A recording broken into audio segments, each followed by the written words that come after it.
Hello, everyone from around the world. Good morning, good afternoon, good evening, and good night. This is AS Eat the Pair. As always, I am joined by Old Dirty H. Say hello, Oldie. Hello, hello. All right, so we are going to be casting Alea lacta S versus AL, as well as hopefully 4Netters versus Active War today after a bit of a hiatus because, IRL stuff. Now we are going to be casting these final group stage matches. The top eight has been decided. In fact, some of the games have already been played. So really, really excited to see what comes out of those matches. We will have some more details for you regarding when the top eight matches will be either later today or tomorrow. I believe tentatively we have a Wednesday match scheduled for a top eight match to be cast. So that should be very exciting. And then there will probably be a couple on the weekend. Anyways, let's look at today's match. So today we've got Alea lacta S versus AL. I believe Alea lacta S is 0-3 and AL is 3-0. So I imagine AL have the edge here. On Alea lacta S side, they have Donald Trump, MP 2015, KVL, and Sylvan. And on the AL side, they've got AL Lucky, AL Kokoro, and AL Kike. For bans, Alea lacta S have banned Japs, British, Greeks for their opponents, so AL can't pick Japs, British, or Greeks. And AL have banned Japs, Indians, Greeks, so Alea lacta S can't pick Japanese, Indians, or Greeks. All right, Oldie, you ready?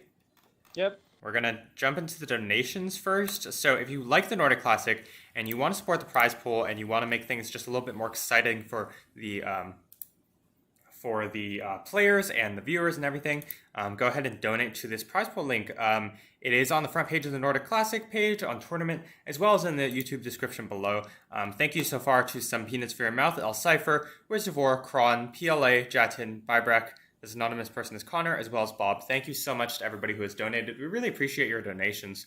And if you have that a little bit of extra money on hand, go ahead and donate. We really, really appreciate it. So, we're going to Connor. I see you in the chat. Call of Daddy has not won this tournament. I think this is a bit of a mistake here, but that's all right. I imagine it's just a graphical issue.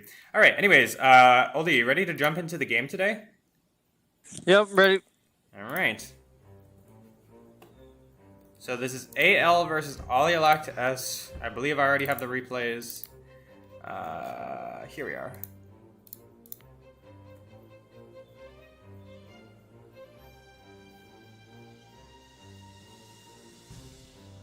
Alright, looks like this was played as a 2v2. Hopefully got permission from the tournament organizer. I'm at 1 second when you're ready. Yeah, ready. 3, 2, 1, go. Alright. Looks like we have an observer here. And we're on Sahara, so let's take a look at the players and their nations. For AL Lucky, he's got Indians, Kike has Germans, and on the other side for Alea lacta S, they've got KVL with British, and Sylvan with Inca. Who do you think has the edge in terms of nations here, Oldie? Indians, Germans, I think. Inca can be good if they get into the medal. But I like the Germans on this map. I think they're going to be pretty fast, and I give the edge to them. Yeah, it's hard to say exactly for me because I think there's no nations that truly excel on Sahara aside from, Germans, but if the German player doesn't put pressure early on, the Inca player can really be strong on this map. Sahara is one of those maps where it's really, really hard to gather wealth because your rares are so spread out, wealth can be really important. So having an Inca player on your team can be a great benefit. Also, I think British are pretty good as well as Indians. Indians have those excellent elephants, obviously, whereas British, having a very easy death spot that's pretty safe for the most part is also very effective. So definitely interested to see what will happen in this game. I would say the nations are roughly even. What do you say, Oldie? Yeah, roughly. Again, it just depends. If Inca can get some good metal, then it's fine. But I do like the speed of the Germans early, and you can go raid, and I just think that might give them an edge. Yeah, definitely. All right, so unfortunately this is a 2v2, but I do expect AL to have the edge in terms of skill here, given that they are the group winners in Division number 2, whereas Alea lacta S were clearly the bottom place.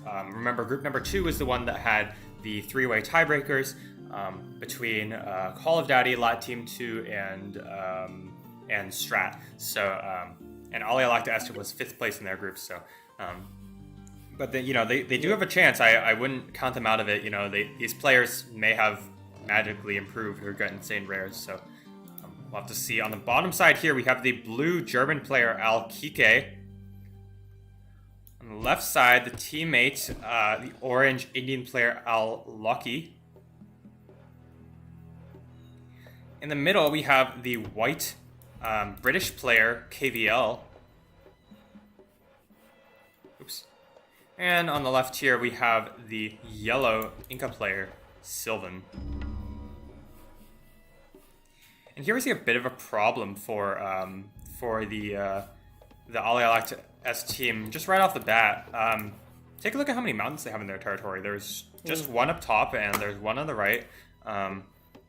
And so, they're going to probably have to sit back, which admittedly isn't too bad, given that you have a British player, or an Inca player, but still, it is a possible, you're forced to sit back, and it's not necessarily the best thing to do. Yeah, and like I said, with Inca, the mountains are pretty much everything, so if you can't get something secured, you could be in big trouble. Yeah, and on this side we see Alkike already has the 5th farm going down, so he's going to have a very fast library time. Whereas for the Inca player, it doesn't even have a 3rd farm yet. Yeah, India also has 5th farm, so they're way faster right now. Definitely. Yeah. And this is a mix of, first of all, these nations have bonuses for early speed, right? Germans, obviously, they have a plus 30. The extra plus 10 food completion bonus plus extra wood completion bonus. The Indians have cheap farms, so both of these players do get a bit of a head start in terms of that. And these, the Sylvan and KVL, they had to walk all the way to the middle. They do get a lot of wood here, right? Look at this. KVL is a plus 9. Sylvan actually has a plus 7. I think he would be better off on this side, but whatever. I guess that's one advantage they have for them. They'll go and have wood, plenty of wood all game, whereas their opponents may not necessarily. Yeah, but Indians and Germans don't necessarily need, as you mentioned earlier, because they have great bonuses. Plus 6 and a plus 7, respectively, for the Germans and Indians. That's plenty enough for those two nations to get an early start. Yep. We do see the library going to go down for Kike, and that looks like Com 1 money for me, which I think is totally fine. They're very far away from their opponents. Really no need to raid them this early on. And the Indians player also going to put down the library, although this library looks like a little bit late. Probably could have put it down a little bit earlier, but that's all right. On this side, the Inca player doesn't even have the 5th farm yet, whereas the British player does have the 5th farm, but not quite enough money to put down the library. Let's take a quick look at the ruins bonuses here. We've got 25 for KVL, 75 for Sylvan, 200 for Locky, and 175 for Kike. Clearly, AL are doing a much better job scouting in terms of ruin bonuses, at least. And they're also doing a much cleaner job of scouting. Although AL haven't scouted much, they're doing a good job just making sure they get all this back area. Whereas, take a look at Alea Lacta Est, they're not doing a very great job scouting at all. They have many open areas that it's not. There's a bunch of back area that's not scouted. There's a bunch of front area that's not scouted. Whereas for AL, they've done a pretty good job scouting at least this back left corner and near Kike's territory. Let's talk about the rares quickly, as we do see silver being pinged out. So for AL, they've got silver right next to Berlin. On the bottom side, there's dye and sugar. Above Berlin, there's gems. And then on the left side, there's wool. Wine below Delhi. To the right of Delhi, there's papyrus. On the very left side, obsidian. Above Delhi, copper as well as spice. And then there's cotton that's kind of contestable. For Sylvan and KVL, they've got tobacco on the top and salt on the very top. On the right side, there's relics to the right of KVL's territory, but there's also furs and diamonds. And on the very right, there's horses, and as well as peacocks below that. So, a pretty interesting set of rares. I do think I've got to give the edge to AL here. Sugar, silver are both good rares. They also have gems. They have a couple good wealth rares. Whereas, it's going to be tough for KVL and Sylvan to protect furs and diamonds because they're a little bit exposed. Whereas, Kike, it's a little bit easier to protect sugar and dye as well as gems because he just sieves there. So should be okay. Yeah, we do see exactly. Do see a second city going to go down for Kike next to Gems. Nice little spot there. See a citizen raid beginning. Not going to accomplish much. No, well, I'm curious to see. Okay, looks like India's going to civ. Germany cived. Yep. So they're just going to come press forward. That's fine. Because there's not a lot of ruins. Or actually, there's no rares being used at all by Alea lacta yet. So there's no reason to really go out and raid. I mean, they will be able to harass this wood a little bit, but both those wood camps are pretty easy to defend. So the raids are going to be effective on rares. So that's just going to be... Let's see how they can get out and do that. Here we see a little bit of a citizen battle. It's 2-on-3. 3 of Kike's citizens against a citizen from Sylvan and a citizen from KVL. The micro is there. They're both, but all 3 players are microing decently well. Sugar Merchant was lit on fire momentarily, but seems to be okay. Yep, he's recovering now. He's healing himself. All right, and now we do see Civ coming out from Sylvan, and KVL's market is very late. They still haven't done a super great job scouting, but they've seen more of the map now. Whereas AL, they've seen pretty much all of their side of the map, and they're starting to scout their opponent's territory. Yep. So this is probably one of the more tame Sahara games thus far. Pretty low action early on. We do see the German player going to go for mill now. In fact, doesn't have 100 food eco, which I don't really like. I think you really want to get that. Oh, actually, he's put down a farm, so he's going to be fine. But he will have the. It looks like KVL's getting mill, so he's going to have early mill. He's in diamonds now. Not sure why he's using his relics right now. You don't really need to use relics this early. No, you don't need to use relics much. He barely sees the edge of furs a little bit over here. Oh, I see. But must have not noticed it, so unfortunately he's not going to get the bonus. I don't like this barracks position. I think you just want it like right here below Cusco. It's a very forward position. It's you can easily reinforce the left side if you need to. Not super in love with this barracks position way in the back here, but just more of a defensive position. That's all. So I don't know what he's going to be able to really raid. I guess he knows about that sugar in the back, so maybe he'll go try and wrap around there. Because he hasn't found the wood of Germans. Yeah, there's a bowman coming out. I'm at 836 or 840 basically. Yeah. Okay, just wanted to check. And let's compare the ecos really quickly. Just look at the ecos. It's a big difference. Both the AL players are plus 100. They have some wealth income, whereas the other players, don't have much. Plus 60, plus 90 for KVL, and plus 60, plus 70 for Sylvan.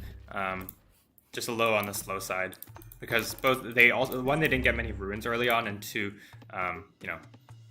they were just a bit slow. On this side, Kike's actually skipped the barracks, and I think that's going to hurt him. He's probably going to lose a merchant here. Yeah, merchant here. Well, he's got 3 civs and a garrison. He could easily kill these archers. But you don't really want to lose any units here. I think this is a bit of a mistake. He should have gone for the barracks first and then gotten science. You'll have enough money regardless, but now you're forced to move away your gems market. You're going to lose a little bit of mining time, if you will. It's all right. Not a big he's deal. Fine. Yeah, he's actually going to go for science 2 here. Not super in love with that choice. I think I would have actually liked to see like just a straight age and just play standard. As Germans, you don't really need science 2 for anything, because you build granaries and lumber mills regardless, and you can build your smelter no matter what. So it's not really any need. You're just slowing yourself down a little bit for not super great reason, but it could be a better late game investment, kind of. Yeah, well, I guess it's just you got Pappy's economy's doing well. Yeah, sugar and silver. He's gonna have super cheap age. So we see here a raid on this tower. These hoplites fighting against citizens, although the hoplites are currently just targeting the tower, which I think is a fine choice. This slinger is starting to cause some havoc here, probably going to get this kill. Nice work from Locky, just not letting his opponent sit back and boom.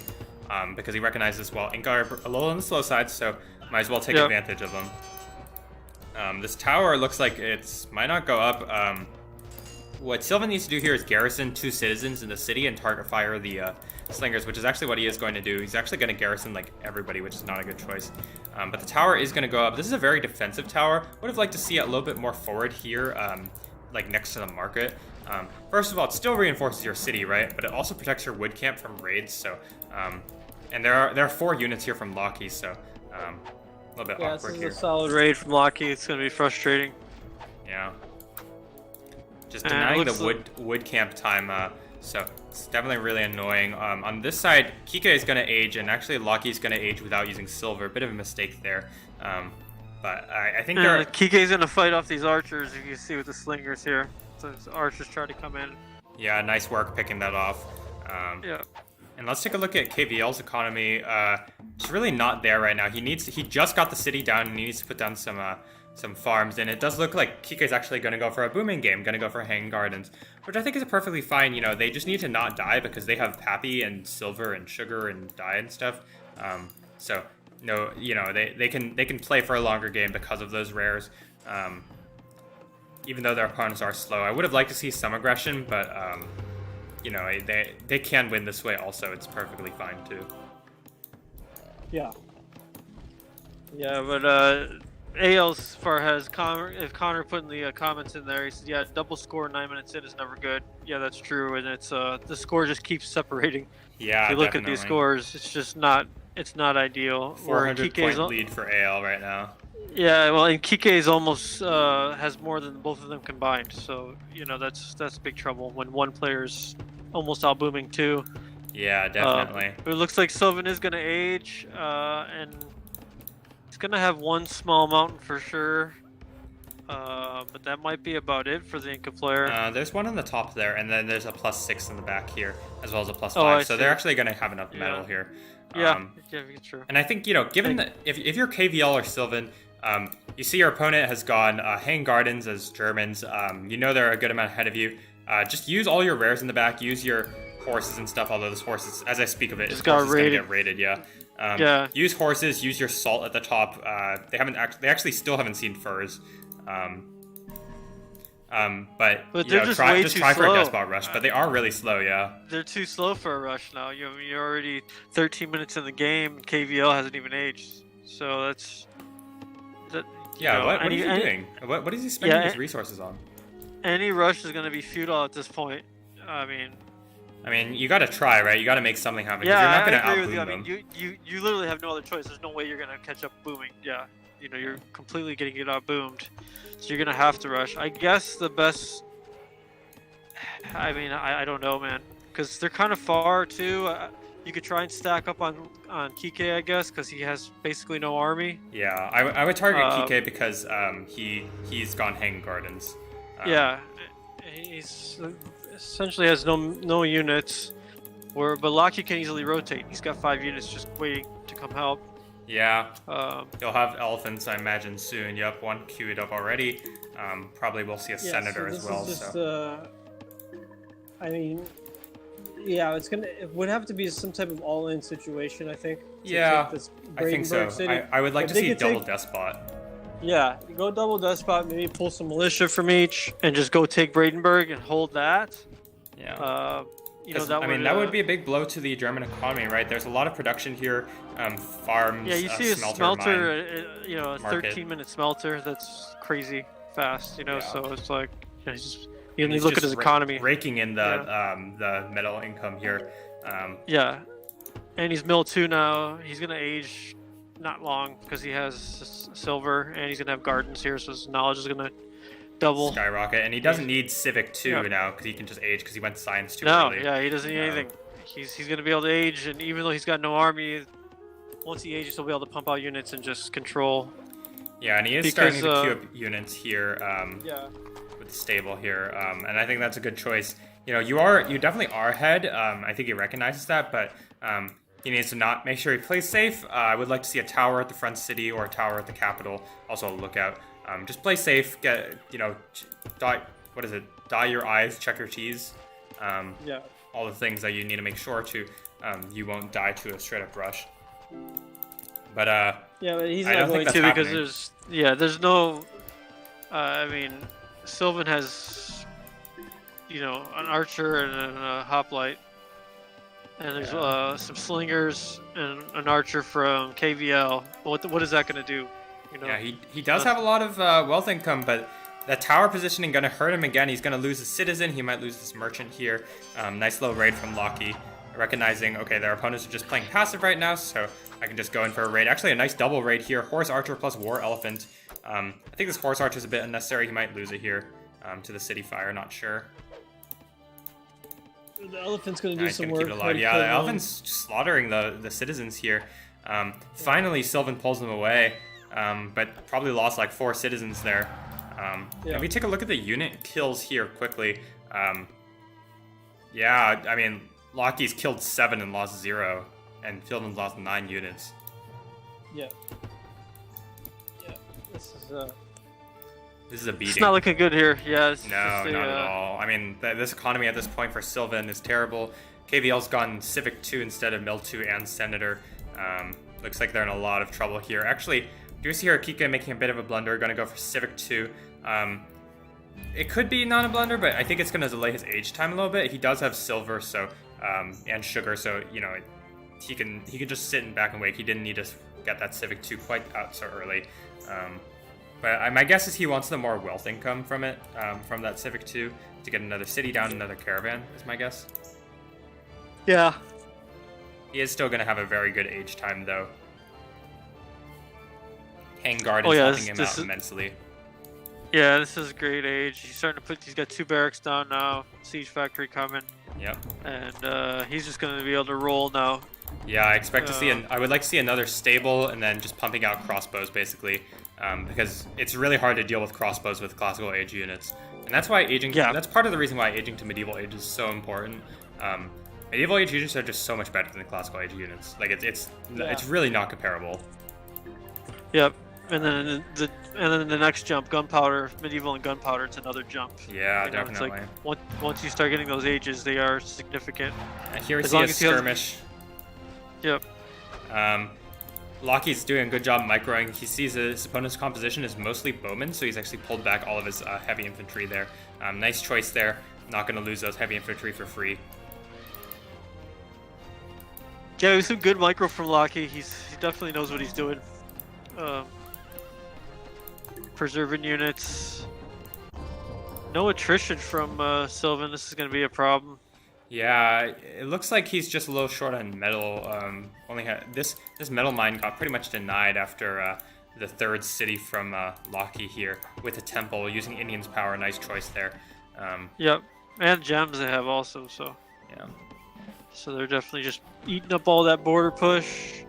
And like we said early in the game, before the game started, if you don't get the mines, you can see how this is hurting the Inca player. Only 80 metal. Yeah, he's got a ton of gold, 120. But only 80 metal is gonna. He's not gonna be able to pump out those heavy cavalry. Yeah, in Inca, what resources are they short on the most? It's usually food or metal, because food means you have resources for citizens, which means you can get other resources, and metal, if you have a lot of metal, then you can pump out more heavy cavalry, which is your best unit. So yeah, and you can also build forts, towers. Fort's good because you can get a general and you can get tactics upgrade. Yeah, and if you have a lot of food, you usually build woodcutter camps, so you won't be short on timber. Yeah, that's right. All right, here we see upgraded. And you can spam units too, just to have extra militia. Worst case, Yeah, exactly. Food, you can just keep spamming units. But yeah, this is attacking from both sides here. This is not looking good. No, not at all. We see another War Elephant going to come through and raid. Cusco's starting to get siege. York is nearly reduced. There's a good amount of militia here for KVL, but not enough actual units. His army's kind of split up in 2 places. He has a bunch of bowmen, but bowmen are good, definitely. And actually here, Kike's made a bit of a mistake getting the crossbow upgrade a bit late. He had the money to do so a little bit earlier. He's going to go in for an attack. Probably take over this easily because he has 3 knights and 2 light cavalry against a bunch of classical age archers. Even if they are British archers, he still gets a big bonus. There's a lot of militia here, which is why the city's not being taken yet. But yep.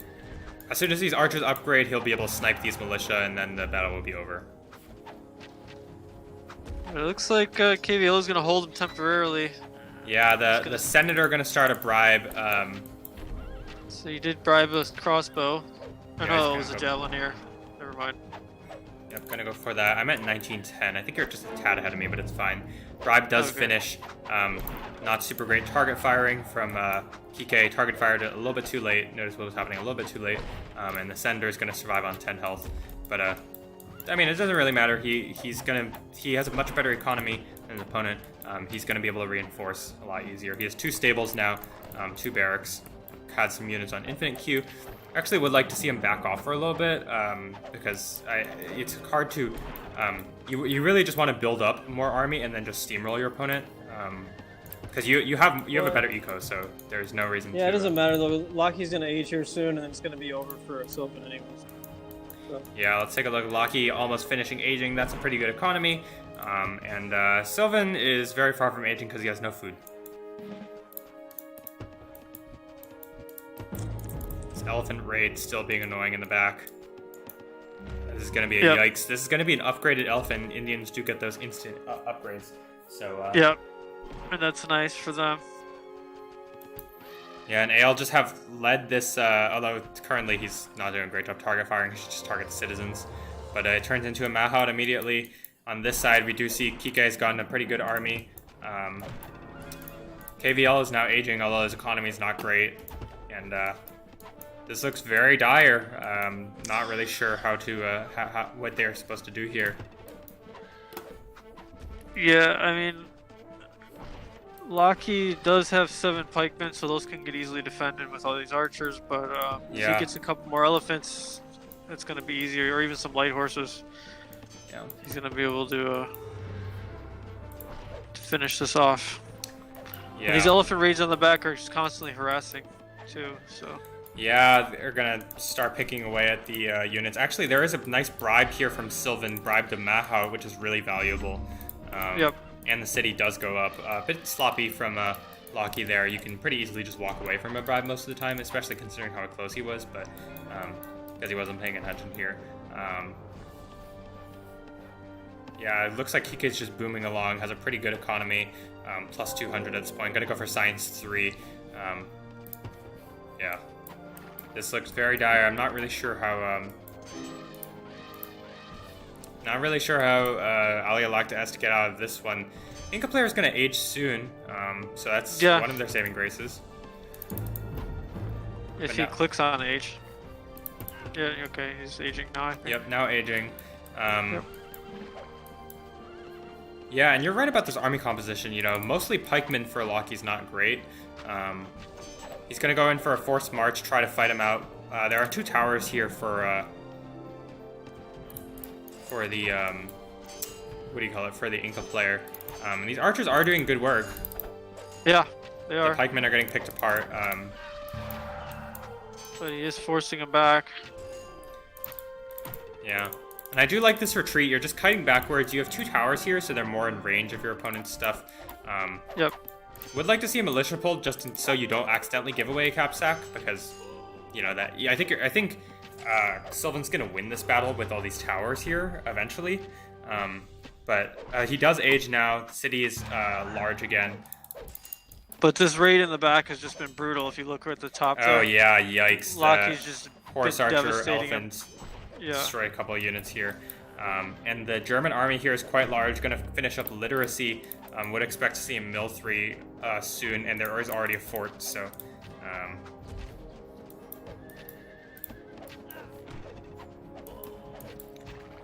yeah, you can see Locky is just constantly harassing with this raid. So even though he lost this initial battle here at Cusco, it's not going to matter because that raid just devastated. Look at the gold and metal income now for. Yeah, plus Sylvan. 10, plus 34. Yeah, I mean, he's dead, right? Yeah, completely. I mean, you know, he's gonna have to pump out citizens. He doesn't really have that great of food income anyways, and waste a bunch of food on that. I mean, he does still have a decent amount of gold and wood, so he can pump out some archers. He needs to get them upgraded. I mean, heavy archers aren't that great, but they're better than the regular archers. Yeah. So. Here, I'm not really impressed with this fight from Kike. He's going in with not a good amount of units, but the composition's a little bit off. He doesn't have enough cavalry to clean up all these archers from KVL, so KVL's actually going to be able to hold this fairly easily, trading well despite being down in economy and army. He's going to have to pull militia though to keep the city alive, which is never a good sign. And Kike is just flooding in more units. Would like to see him get Mill 3 and get the armor upgrade, but looks like he's going to back off for now. Yeah, and it looks like, they are taking these kind of bad fights, AL is, but it doesn't matter because... They're just way ahead in economy and tech. Yeah, and they're really affecting the opponent economy every time they do a push, so they can just keep regrouping every time. Whereas, Alea lacta, they have to pull all their... They have to pull militia, they have to do other things. Yeah, and it just wears them out. So, because you look at Sylvan's economy, he's just completely decimated. Now these elephants are in the back. And he's constantly raiding. I mean, look, he's raiding up here in Edinburgh. He's raiding... Yeah, this is really nice work from Lockheed, just taking advantage of your opponent's inability to repel your raids. Yeah. He's raiding like 3-4 cities at a time. Yeah. Here we see they're going to make another push for Cuzco. There's 4 knights here, so maybe it'll make something happen. Still some cavalry also coming in.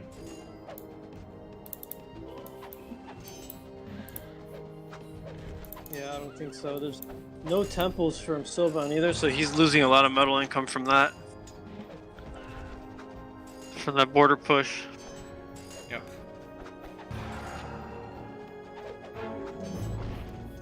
Another bribe on the elephant.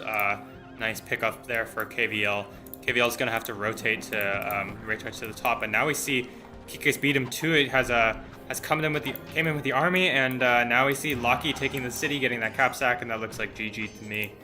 Yeah, and this is a good rotation. They should have did this earlier. But it's fine. Because he was pushing into British archers. Archers are a little slower, so if you just sneak out, you can easily get the KO there. It was actually good to push to York because you're going to force KVL to keep reinforcing there. Yeah, but then eventually you sneak out, which is exactly what he did. And exactly. On Cusco. And you just catch KVL kind of with his hands in his pockets. Not much he can do now. Yep. It's not like he can force action on Brandenburg because he doesn't have any siege. No, yeah, and he doesn't have enough units to come back and retake the capital. Yep. Lockheed gets the sack. He's going to drop the Forbidden right away, so Sylvan can't get it. And that's going to be GG. Yep. Well played from AL. We saw some really excellent raids from Lockheed and a really good boom from Kike. And their opponents, unfortunately, were just not able to keep up with their the execution. Yep. So that'll be... Alright, I'm going to fast forward because now Kike's going to age, and that looks like GG. Yep. That's going to be 1-0 in favor of AL here in this series. Pretty convincing game number 1 victory. Yep. We're starting to see why AL is The group winners. top of that division. Yeah, definitely. And Oldie, if I understand correctly, your team is playing against AL. GG's That's our right. home. Your team is that's right. playing against AL, so take notes, I guess. Yeah, I know. They're looking good. Yeah. Have you played your first set of games? We have not. We've played some friendlies. Okay. Just because of scheduling issues, but Yeah, I think we'll have them done by this week. Okay, so, cool. I just wanted to make sure. Yeah. All right, so yeah, if we I'm look friends with all those guys. We'll get it figured out. All right, cool. Does look like Lockheed had the most kills by far. Those raids were really good. So well played to them. It's gonna be 1-0 in favor of AL in this series. Let's see if Alea lacta can somehow reverse it because they just got straight up outplayed in terms of skill there. Yeah. Yeah, Kike just got a great boom early. Lockheed's just a good raider. You see how he puts nice armies together without losing any boom time? Yeah. So he's able to age pretty quick and still have a nice 5-6 unit army just to go raid with. And then you can see, I mean, he was raiding 2-3 cities at a time while having a big army in the front. I mean, just great offensive output there from him. Mm-hmm. Definitely. I've loaded up game number 2 if you're ready, Oldie. Yeah, I'm ready. Okay, 3, 2, 1, go. All right, so it looks like this one's going to be 3v3. Fortunately, bless. I just like casting 3v3s so much more. Yeah. All right, so for the players and their nations, we've got Al Kokoro with Bantu, Al Laki with Chinese, Al Kike with Romans, against Alea lacta est with Sylvan with Chinese, KVL with Bantu, MBMP 2015 with Nubians. Pretty interesting picks. What do you think? Who has the edge on Watering Hole here? Well, we got the mirrored Bantu, mirrored Chinese. That is pretty interesting. Yeah. I think we've talked about we don't love Bantu as a tier 1 pick, but if you use them correctly, they can be good because you get the pop bonus and you get those early raids are nice from them. Definitely. Cheap cities are nice also. Yep. Nubians, I've had conversations with different levels of players, how they feel about Nubians as a whole. Some players love them on whole because you get that gold. You can buy and sell without comp 2. Mm-hmm. So but I still feel like they are hurt if they don't get those. I mean, part of the Nubians' power is able to use rares. Yeah. So I think whole just doesn't favor that. But I have seen players do great with Nubians on whole if they get some good wood. Especially if you get the fish, you get that gold and you can buy and sell. I mean, that does help. Yeah, definitely. Romans are great because they get the gold plus 10 per city. So I don't know. I'd probably give a slight edge to AL because of the Roman pick. Yeah, I agree. I think Romans are just a little bit better than Nubians on this map. Yeah. But it's hard to say. Again, we just did see AL completely outplay Alea lacta est in that first game. So. Yeah, it wasn't even close. It was like JV versus varsity there. Yeah. But we'll see. Now it's 3 versus 3. That changes the dynamic a bit. Yeah, definitely. Maybe if the Alea lacta est team can get their aggression on, maybe they can make something happen. Let's take a look at where the players have spawned. On the left side, the blue Roman player Al Kike. On the top side, the purple Chinese player Al Lucky. And the third teammate, the yellow Bantu player Al Kokoro. Across from Kokoro, we have the white Bantu player KVL, so a Bantu mirror right next to each other. On the bottom side, we see the red Nubian player MBMP 2015. And finally, the orange Chinese player Sylvan. We do see a bit of a problem here for... actually, never mind. They're actually going to... Kokoro and KVL are actually going to use the same wood camp here. Let's see. They both end up with a +7. So it actually is going to be a straight-up mirror. Their cities are pretty close to each other. Pretty close to the wood camps. KVL's a little bit closer. So, we'll see which player is faster to get the economy rolling. Yep. Because they're very close together. Yeah, and they all have control of water here, so this will be nice. Let's talk about the rares. Yeah, let's talk about the rares quickly. So for the AL team, they've got marble, they have wool, silk, and that's it. That's good. I mean, silk's great here. If you, especially for Locky, look at all this wood he's got. He might be able to comp too. Yeah, definitely 9 wood here. It's definitely going to be a nice amount of wood for a comp 2 possibly, as you said. For the other team, they've got silver, happy, obsidian, and relics. Clearly, they have the better long game rares. And I would say the better at rares overall. It's basically just silver is what's helping them out, because marble's pretty useless, wool's pretty useless. Silk is good, but I think silver's better. So definitely give the edge in terms of rares to Alea lacta est, at least in my opinion. But I think it's not necessarily the rares in this game that it's going to come down to. It's probably going to come down to this top matchup here, Kokoro versus KVL. And it looks like Kokoro is definitely on the faster end. Let's take a quick look at the ruins here. Yeah, Kokoro has 200 ruins, whereas KVL only has 3. So 8 versus 3 is a big difference there. And that's why Kokoro has enough money to put down a library at this point. And KVL doesn't even have the 5th farm yet. Yeah, and we saw that last game. Just AL was just way faster. We're starting to see it again. Yeah, it's not. I don't think it's too much of a scouting thing in this game, or like one team is better at scouting because it looks like they're all doing kind of a mad job at scouting. They're getting their territory uncovered, but AL is just much more methodical, so they'll probably get a lot more ruins in the end than their opponents.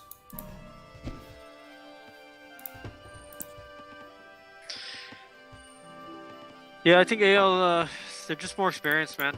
Mm-hmm. That's all there is to it. They're more experienced. I mean, look at Rome's just, barely getting his library up. Meanwhile, AL's getting their comp. So, yeah. Oh, I'm sorry, that's Kike. Kike's Rome. Never mind. He's a little slow for AL. Shanghai Sylvan was slow for the Chinese player compared to the other Chinese player. That's what I meant to say. Yeah. The other Chinese players already got calm, whereas Sylvan's barely getting his library up. That's just way too slow. Yeah, and if we take a look at the top side, Kokodo is going to go for a Civic. I think that's a good choice. Clearly he hasn't scouted his opponent's wood, which is definitely a bit of a mistake, but he's going to actually luck into it. If he puts the city, this is a good city position anyways. And so denying that wood is going to be a really big deal for KVL here. Would otherwise, although if he goes Civic, which I think he should, he can civ back over here and get this big wood camp up here. So he's just gonna have to delete this wood camp. Already he only has +5 wood because his opponent has gone for Civic. So yeah, and you're right. KVL is gonna civ, and yeah, Coco just kind of lucked into that because he wanted to protect his wood, and by protecting his wood by default is denying his opponent's wood. Yeah. But yeah, KVL's got plenty of wood in the back he can go to, so that's not gonna be too big of a problem. Yeah. And here we see Kokodo gonna go for Science 1. I don't really like this choice. You do have there. Oh, actually, here we see the city gonna get just a moment too late for KVL here. Now as a +4, he's gonna go for one city there, and another city I would like to see in the back here. Yeah. Yeah, sorry, I was commenting on Kokodo going for Science 1. I don't think that's a good choice. I think you just want to go for Commerce, and then get a bunch of ships out, fishing ships and heavy ships. I don't really see the point of going Science unless you're really scouting a ton, but I don't think they're not like going all through the backs. On the whole, usually sometimes you can kind of ignore the back for the most part because you just don't need to scout the back unless you're looking for mountains or whatever. But it can be good for or ruins. just ruins. So, yeah, you're just getting ruins. There's a bunch of ruins in the back. That's really it. Yeah, it's really not ideal to ever go Science early on this map unless you have Pappy or unless there's some kind of strategy there. Yeah. Yeah, because like you said, that extra wood could just be for ships, So. Yeah, let's see what comes out of KVL here. It looks like KVL's forgotten that you can put down a third city as Bantu, so it's not going to do that. Definitely a big blunder there. But it does look especially because they're so cheap. I mean, what, 27 for the third city? Come on, man, you got to get that down. It's free income. Yeah, really anywhere actually. There's also more caravan routes, so definitely. Yeah, exactly. You get 2 caravans out, plus 10 food, plus 10 wood. It'd be nice extra. But anyways, looks like some action in the water now from Locky. Yep. Or no, this Kike. Kike gonna start raiding with a heavy ship. There is a heavy ship queued up for Sylvan, not one for MBMP 2015 quite yet. Yeah, MBM just a little slow now. He went for Civic instead of Mill, which I don't think is a good choice. It was a little unnecessary. Yeah, on this map, plenty of wood income. Yeah, on this map you usually want to skimp on Civic. You usually want to go, the standard build is you go Commerce and then Military, because you hopefully have enough wood to last you for a little bit, and then you want to fight on water as soon as possible. Sometimes you do go Civic early on to grab more wood, but definitely is a little bit of a late, Yeah, we saw Kokoro and KVL do that to protect their wood. Yeah, tower gonna go up for Kokodo, and KVL's not really paying attention. Let's see if he notices. So there's the correct defense against this sort of tower rush is you garrison 2 citizens and then start shooting at that tower, and it's gonna be wasted resources for your opponent and also wasted working time. But if KVL doesn't notice it, that tower is gonna be really effective, especially considering Kokodo has science, so he's gonna be able to get up a temple and border push even more. Tower is going to finish. KVL is going to start taking some damage here on the city. And the battles on water continue. We do see Kokoro and Kike are fighting off against KVL's lone ship here. Sylvan's not doing a great job microing and making sure his ship gets used, whereas MBMP 2015 is just getting milled now, so... Also went for science, but did have Pappy, so I guess that's, you know, something. Yeah, and you see this tower rush is going to be effective now. It's going to work on the city of Kope. So that's going to be trouble for KVL, actually, here in the back. Yeah, definitely. Losing this city means you lose a critical choke point, and it looks like he still hasn't put down the third city, even though he has economy for it. So looks like there's a lot of battles in the water. Looks like a ship went down here.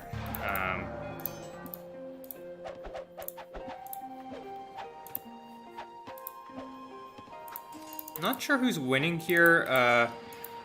Hard to say. Yeah, it seems pretty even in the water right now. It's good back and forth. I like it. Yeah, we do see a raid here from Locky on the land sniping silver. That's a crucial rare to snipe because, you know, at this point your opponents are probably getting close to using it, although admittedly none of the players are actually anywhere close. None of the LALX player are anywhere close, but this is still a good raid. You know, gonna pick off a merchant here in the back. Picked off a merchant at silver. Now gonna pick off Pappy merchants. Nice little move there for a Locky.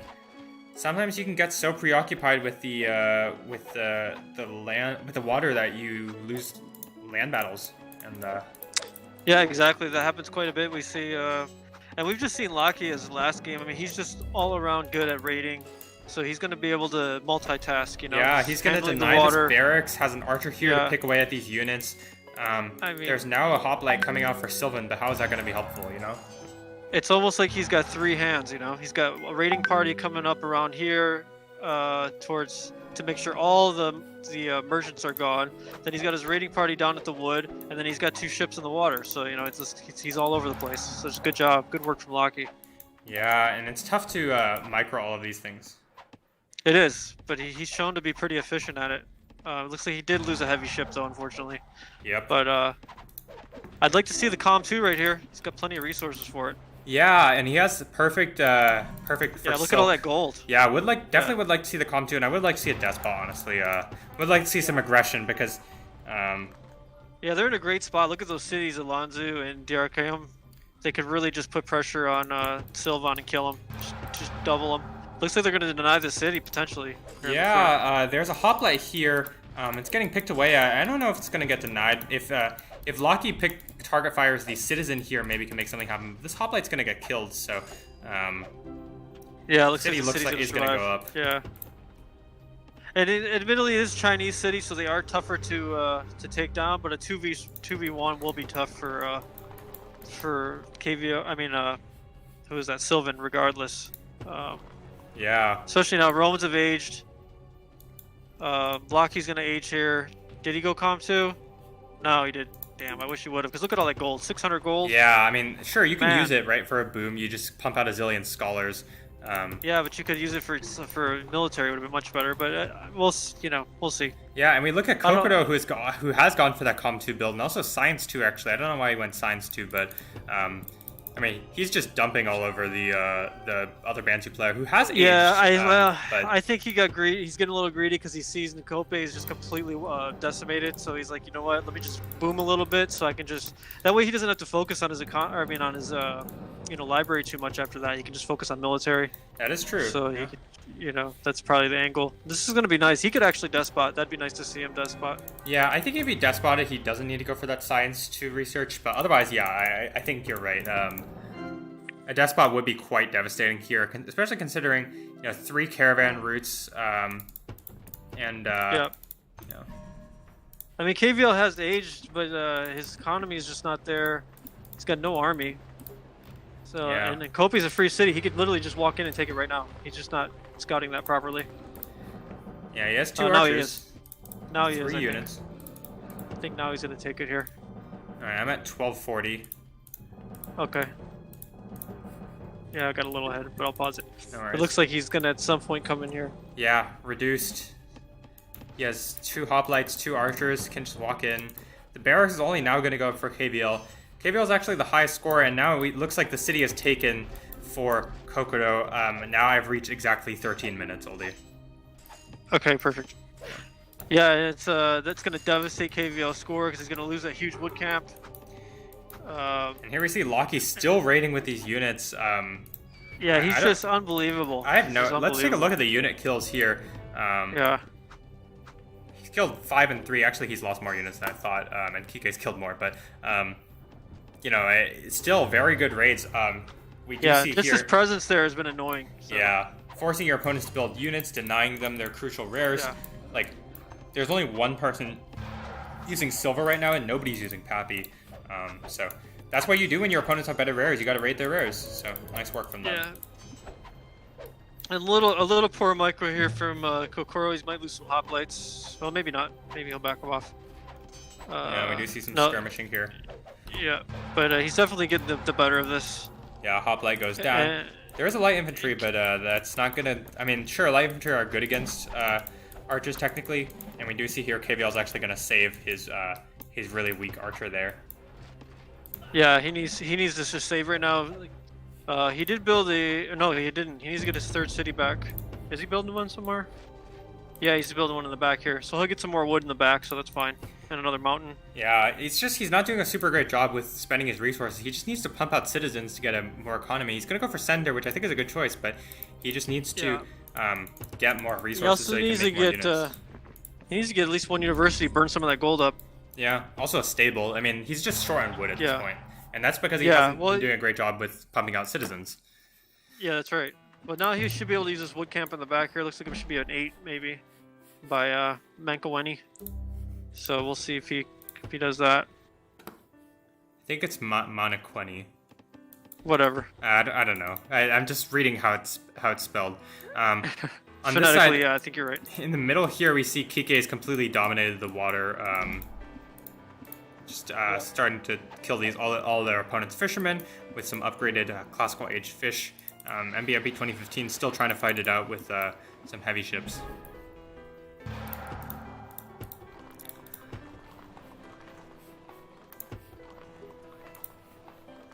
And look at this point deficit, 500 points on average. Yeah, that's big trouble. We saw that last game. AL just got ahead. And now with Hull, if you're controlling the water, as we all know, that's GG. You control the water. You control the water, you're going to win in the long run. So if your opponents don't rush you, you're... And it's a combination, right? Sometimes you could control the water, but your opponent just is really kicking butt on land, so it doesn't really help you. But in this case, AL's dominating both sides, both land and water. That's a bad deal. Yeah, we do see here, Locky's economy is actually not super great. Would like to see him get out some more fisher ships, although he is doing a good job raiding continuously in the back. Still has this hoplite, which is going in there. Would like to see him get some more fisher ships and, honestly use wool or marble to get more timber income, because he wants to get that to 150.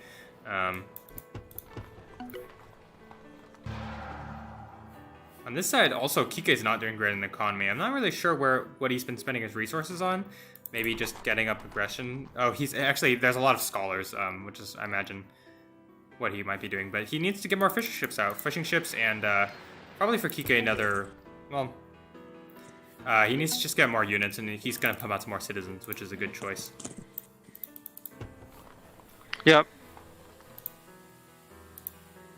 Looks like Locky's going to get Civ 2 now. I think that's a bit unnecessary. Just make some more citizens or fishing farms. Save the food for aging eventually. But yeah, I guess his economy isn't that great, so he needs to get something going there. Yeah, on this side, we actually look. This is a pretty large army for Kokodo, who's only now researching Mill 2. Yeah, but this is a huge army. Yeah, his economy and library are doing great though. Doesn't have much he's knowledge way in ahead. him, but he's way ahead, yeah. You see KVL still just hasn't recovered his wood yet. I mean, he's got the wood camp up. He's got all that food, like you said. He just needs to get some miners out, get some woodcutters out, and get that economy back up. Yeah, and he's let's just compare libraries here. KVL has all the first row done, and Kokodo is gonna have the second row done very soon with the age. So Yeah, very it's large way difference ahead. there. Yeah. Yeah.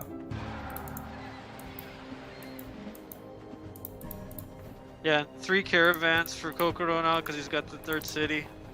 Oh, Yeah, and the well, comp too. he was banned too. He already was. Never mind. Yeah. So, yeah, Comp 2 with the 3rd city. He's 4th city now with Siege Kopi. factory here. Yeah. Yep, Q took a catapult, and I expect to see Killwall get taken down very soon. Attrition and militia are researched though, so that's good for That's good. KVL. That's but good. KVL's economy is still not there. He just needs to get more food. At this point, you have to start making farms, which I mean I know it sucks, but you have to do it. You also got to get a few universities, which it looks like he is. But his wealth income, looks like, that's what happens when you lose water. MBMP is gonna rotate up and try and give him some support. Which that's gonna be trouble for Sylvan on the other side because he's gonna get doubled. Yeah, the city takes a while to get reduced, but when it is reduced, it has no advantages. So.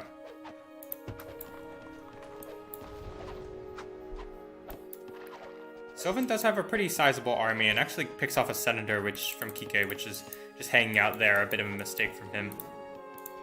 He says ja ja ja, or that's in Spanish the J's are pronounced as kind of an H sound, kind of.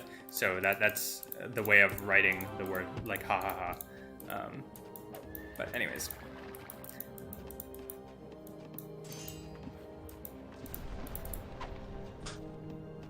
Yep, it's just full control again from AL here. They've taken complete control of the water now. Yeah. And I mean, let's just compare wealth incomes. We've got 77. Oops, wait, that was Locky. 98 for Kike.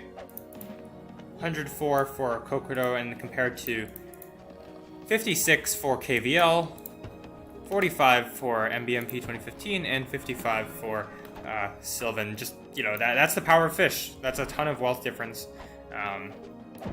Yep. So. Looks like Sylvan is going to ambush here. So this will be nice for him. If he pulls it off. I'm at 1854. I don't think he's going to ambush quite yet, but I imagine we'll see it soon. Oh, yep, Yeah, ambush. well, he hasn't attacked yet. Just he just clicked on it. Yeah. All right, so I'm at 1902. He has the ambush ready. I'm not actually sure. I mean, they do have more units than Locky here, and Locky's bowmen are not upgraded, so I guess you could make something happen. Yeah. But MBMP 2015 is being a little slow on the draw. I think he should just run in, really, double ambush, because clearly Locky hasn't seen him. Otherwise, he should just back off. So I don't know. On the top side, the battle between Kokodo and KVL with some units from MBMP 2015 mixed in. Yeah. Kokodo has 4 sieges here and not enough army. He's actually going to lose this battle. Yeah, it's okay. He can regroup. His economy's great.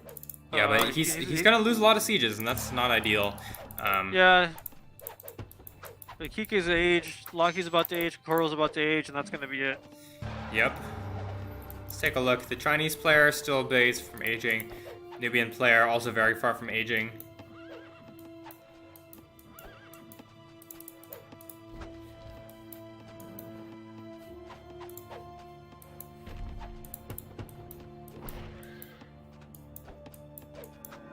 Yeah, but they're going to take this.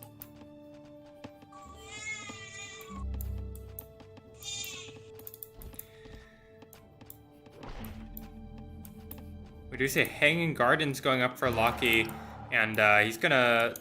Looks like I actually would like. This is one of those spots where I think Locky should back off a little bit, just leave the sieges a little bit, because he just wants to upgrade his units. He doesn't want to take a fight before his units are finished upgrading. But he is gonna upgrade now. And Kike is confident marching in with some crossbows. Looks like the fight's gonna start, and or no, actually, they're just everybody's gonna back off. And in fact, Kike, I'm not sure where his general is. Oh, it's over here. Okay. And Kike says, "I forgot my senator."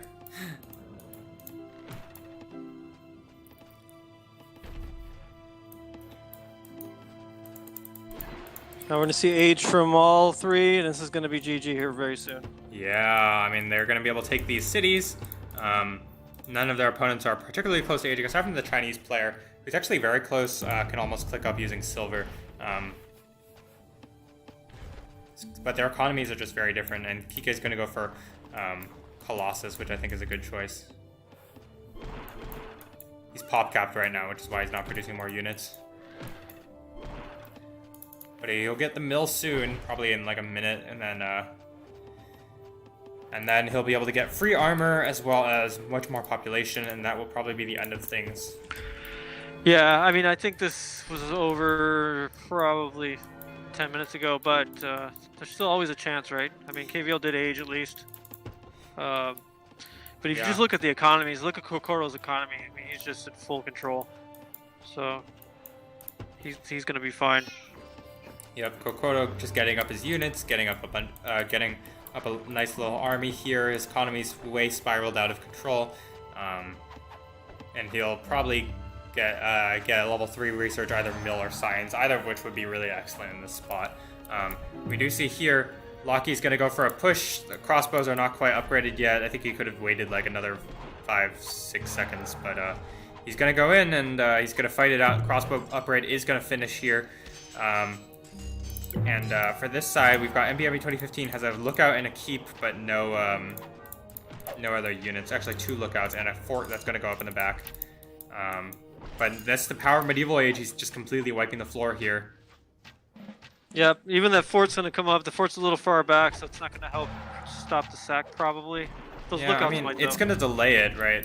Yeah, it will momentarily, but like you say, he just doesn't have the units. It's just not going to matter after a while. Yeah. Just too many units from AL. Yeah, and on this MBMP, side, I'm not sure why he's not aging here. What happened to him? yeah, his food income's just really low. When you lose water like this, you have to make farms. It sucks, but you do. You just have to make farms. Now we do see here Kike has gotten mill 3, has the extra armor, and that means his army is. There's no way even though he has a smaller army than Sylvan a little bit, but he's going to be able to win this fight pretty easily as long as he continues pumping out units, which he's doing. It seems like he's doing a decent job thus far. Gonna get 2 stables, 2 barracks.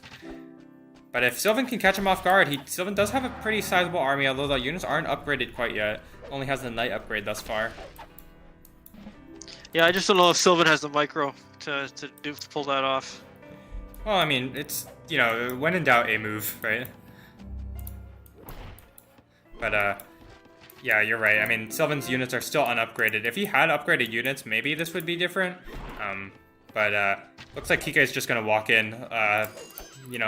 When in doubt, just a move. It works. If it works, it works. And then you can micro on the edges a little bit if you want. Yeah, but when you have an unupgraded army and you just go with the attack move, you're pretty much just suiciding because you're not going to be able to hang with the. Yep, that's true. So when you're an age down, just a tip for everyone: you got to work on your micro game. Just try and dance around, or just retreat and just save as many units as you can and try and get them upgraded. Yeah. You just want to try and trade as well as against your opponent as possible. Yeah. So if your opponent has a larger army, then don't fight. If your opponent has armor upgrade and you don't fight. If your opponent has tire tech units, don't fight, etc. Yeah, simple math here. Yeah, simple you math. can harass them, but I mean, now look at Sylvan's army. It's absolutely decimated. He's got 5 units to Kike's 20 something, maybe 18. I don't know. Counting is hard. Yeah, it's a lot. All I know is math is for those who are losing cities. Yes. Castle's gonna get denied here by catapult. Yeah, that's brutal. On this side, Kokoro was making a rotation towards KVL's capital. KVL's actually had plenty of time to boom, but his economy is actually still not great. He's got a bunch of cities up still. He does have a caravan. Manic Wenny, for some reason, just hanging out in there. I guess he's just thirsty or something. I don't know. Taking a little meal break. And then MBMP's got some archers just sitting here protecting this already decimated woodcutter camp. Yep. Oh, I see. That is probably a raid from Yeah. from Kokodo. Yeah, I think this is just. This is a beating. I think it's Yeah. over. I mean, look at the bottom side there. MBMP Yeah, 2015 they're just still has his completely, army, but he's overwhelmed. nowhere. He still doesn't have age, so that's gonna be this. That's gonna be the end of this game and match. If you're ready to fast forward, LD. Yeah, I'm ready. All right. But MBMP's still using 2 fish, surprisingly. Oh, he is. Matter of Oh. fact, 3 fish. That is impressive. Nice work. Yeah. KVL 3 fish. says, "What the fuck?" Or what the fudge? No age after 25 minutes, and I mean, same, right? And there's a big fight here, but they're gonna lose it easily here. Yeah, that's exactly what we were saying. I mean, look, I understand your food income's low, but like you said, at one point you have like 500 wood. Just pump out the farms. You're Nubian. You don't need Com 2 to sell. Sell everything you got. Just buy a bunch of food just to age. Yeah. There's really no reason to age late with Nubian. No, not really. Unless you just don't have the knowledge. If you don't have the knowledge, okay, whatever. What are you gonna do? But if you have the knowledge, you can sell everything you need to get your food. So. Yeah, we see a push for Shanghai. Kikai's gonna take it. On this side, Kokodo's gonna take the city of Kilwa. Yeah, Lockie's gonna go age 4.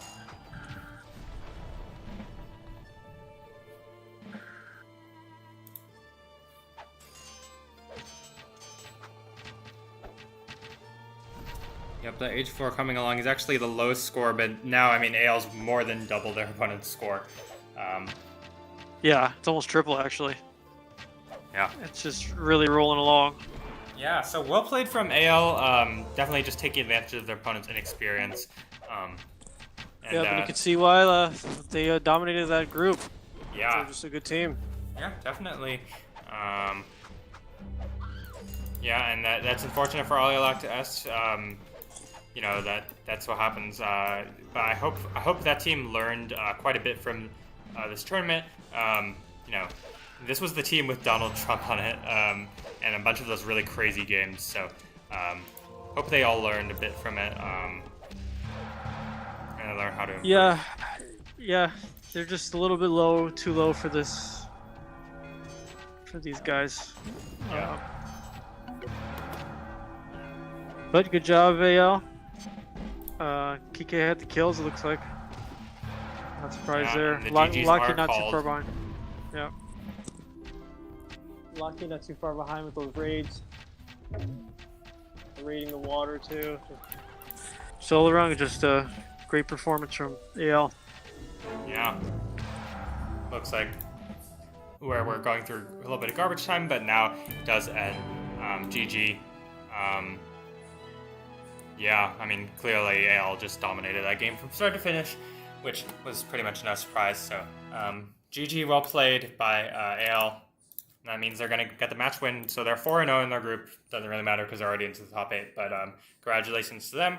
And Alea lacta better luck next time.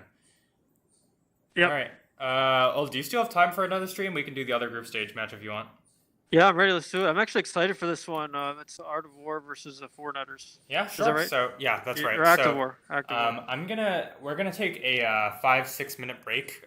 We'll be back in a little bit, and then I'm gonna quickly update the infographics here. But while I take our break, so look forward to that. We'll be back in 5 to 6 minutes.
Hello, everyone. Welcome back. We are back after our quick break from the first match, which was Alea lacta est versus AL. Now we're going to cast 4Netters versus Active War. So this is these are the two bottom teams in Division number 4. But definitely interested to see what happened. This is actually a Week 4 match. Yeah, let's take a look. So for on the 4Netters team, we've got Yarmax, Heartbreaker, Jack Sparrow, and MNMLSTK. And they're up against Active War, which is Warlords, Skyla_Novea, Puck74, and Crunstal. Who do you think has the edge here, Oldie? It's hard for me to say. Yeah, what do you think? Yeah, I mean, these are all fairly new players. We've seen. I played Crunstal and those guys. My team did, so we get to see them a little bit in action. But I'd probably give the edge, honestly, here to the Yarmax team. I think in a short period of time, these guys have really improved a lot. Yeah, this is the team that's played for like a total of 3 months or something like that. Something crazy like that. Yeah, just not very long, and they've really improved. And I've talked to a few of the guys, Yarmax and the ML guy, and they said they love the videos, so they're watching the videos, they're improving a lot. They're playing a lot of games. I give the edge to Yarmax's team, but we have seen Crunstal. I think he's probably the strongest player. Yeah. On the other team. So if Crunstal's out there, that could be good for them. Yeah, definitely. Excited to see what happens in this match. This is the final group stage match. It's been a long ride working through this group stage, but yeah, I really thank you to everybody who participated. We really appreciate it. We really appreciate all of our viewers as well for enjoying the stream and participating in all that. So thank you. We hope everybody has enjoyed the group stages so far. And we did get confirmation. I just did get confirmation after chatting with Oldie recently, just now. We are going to be doing the first quarterfinal match on Wednesday. And I'll announce that in the Discord, and I'll post that everywhere. So not to worry. Try to be there because it's going to be exciting. All right. Anyways, back to this match. 4Netters have banned Lakota, Americans, and Russians, whereas Active War have banned Egyptians, Indians, and Greeks. The clear standouts of weird picks are Egyptians and Russians. I don't really get either of those bans, but whatever. I mean, maybe they've scouted their opponents out and know what nations they like. Yeah, probably what it is. All right, so let's load up game number 1, shall we? Yep, let's do it. Alright, so this is actually a week 4 match, so I need to look in a different folder. Alright. They're just called 1, 2, and 3, right? Pair someone in the chat. Yeah, 1, 2, 3. Pair someone in the chat. I think it's Skylar. Oh, sure. Yeah. Is that Skyla? I think so. Oh, okay, sure. Yeah, we'll talk about that afterwards. Yeah, just message me on Steam. I'll help you through it if you need to. All right, so this is going to be game number 1 of Alea lacta est versus not Alea lacta. Sorry, it's going to be 4Netters versus Active War. My bad. All right, I'm at 0 seconds when you are ready. I'm ready. Yeah. 3, 2, 1, go. All right. So it looks like we are on Australian Outback, one of my favorite maps in the map pool. For the Active War side, we've got Crunstal, Warlord, and Aqua. That's Skyline_Novea. On the other side, we've got the person whose name I can't pronounce. We'll just call him Eminem. Eminem. Okay, Eminem. Yeah. We've got Eminem, Jack Sparrow, and Yarmax for 4Netters here. Nations-wise, Crunstal's got Dutch, Warlord's got Iroquois, Aqua's got Japanese, whereas Eminem has French, Jack Sparrow has Turks, and Yarmax has Maya. Who do you think has the edge on this map, given that's Australian Outback? Australian Outback, we've seen a lot of action on this map. Iroquois Japs is great, but man, French Despot with Turks could be real dirty here. Yeah. So let's see. That could be. I like the matchup though. I think this is a pretty even matchup. I actually like the Dutch too because you get that free bark and go out and harass early. Yeah, definitely. So that's nice. I do think that the Dutch is a little bit worse than Spanish on this map necessarily, but yeah, of course. But Dutch is still good. They're not awful by any stretch of the means. No. And within the right hands, and we've seen Krunstall, he is like a pure boomer. Dutch can be a great boom nation, so if he can get a good early start, of course they get cheap comp too, even without Silk, and with Silk it's even better. So that could be nice to support the Iroquois and Japs here. Yeah. So yeah, I think it's fairly even. I think Japanese are really good on this map, and I think Turks are okay. Japanese obviously are great in any map, but especially this map. Yeah. With the fishing bonuses. Yeah, and... they go for Com 2 usually anyways, so like, Yeah. And then obviously French are really awesome, and Turks are quite good. So yeah, I think you're right in your assessment, roughly even. I actually do think the Maya pick is going to be pretty good. Maya are pretty fast, and even though they don't have many great, super awesome bonuses, all their bonuses are pretty good in general for the longer game. Saving timber and stuff. That means you can make more fishing ships and get out maybe raiding in the water. You can also defend your cities a little bit more easier. You can put up the really strong city towers. hit points. All really those nice. things. Yeah, they're definitely a pure defensive nation, and they are pretty fast, like you said. So let's just see how these players use them. Yeah, definitely. Let's take a look at where the players have spawned. On the right side, the blue Japanese player Aqua or Skyla_Novea. On the left, the green Iroquois player Warlord. And on the very left, the light blue Dutch player Krunstall. And I don't want to talk about the rares just yet, but seriously, Pappy, Pappy, Silver, Silk, and Furs, like come on. It's just dirty. On the top side, die for the library rares. Oh yeah. Do they even have that? I don't know. Well, we'll take a look later. On the top side, we have Yarmax with the red mine player. In the pocket, Jack Sparrow, the purple Turk player, and the yellow French player Eminem. Let's talk about the rares. As we said, clearly Active4 have insane rares. If you have Pappy, Silver, Silk, and Furs in this map, I think you're like, okay, I don't want any other rares. Like, I'm perfectly happy with this. Thank you for this gift. But they're all in defendable positions, all near the capitals. And you have a Dutch player, so they already got good defense there with those armed merchants. Yeah. So that's they're licking their chops here. Yeah, this is a very good break here for Active4, especially like I said, Krunstall's he's a good boomer. He's gonna get Pappy and Silk and Silver. Come on, with the Dutch. Yeah, and come on, they have diamonds over here too on the very left. Like get out of here. And of course water. Yeah, they have Amber and Citrus here. Both whatever rares. They also have Wool. Yeah, let's see how the 4Netters scouts here. If they scout well and they see it looks like they haven't really opened up any of the big rares yet. But if they do, and with the Turks French, this is actually a perfect counter, right? Definitely. Just your opponent has a bunch of library rares. Just kill them, right? Yep. Yeah. You got salt.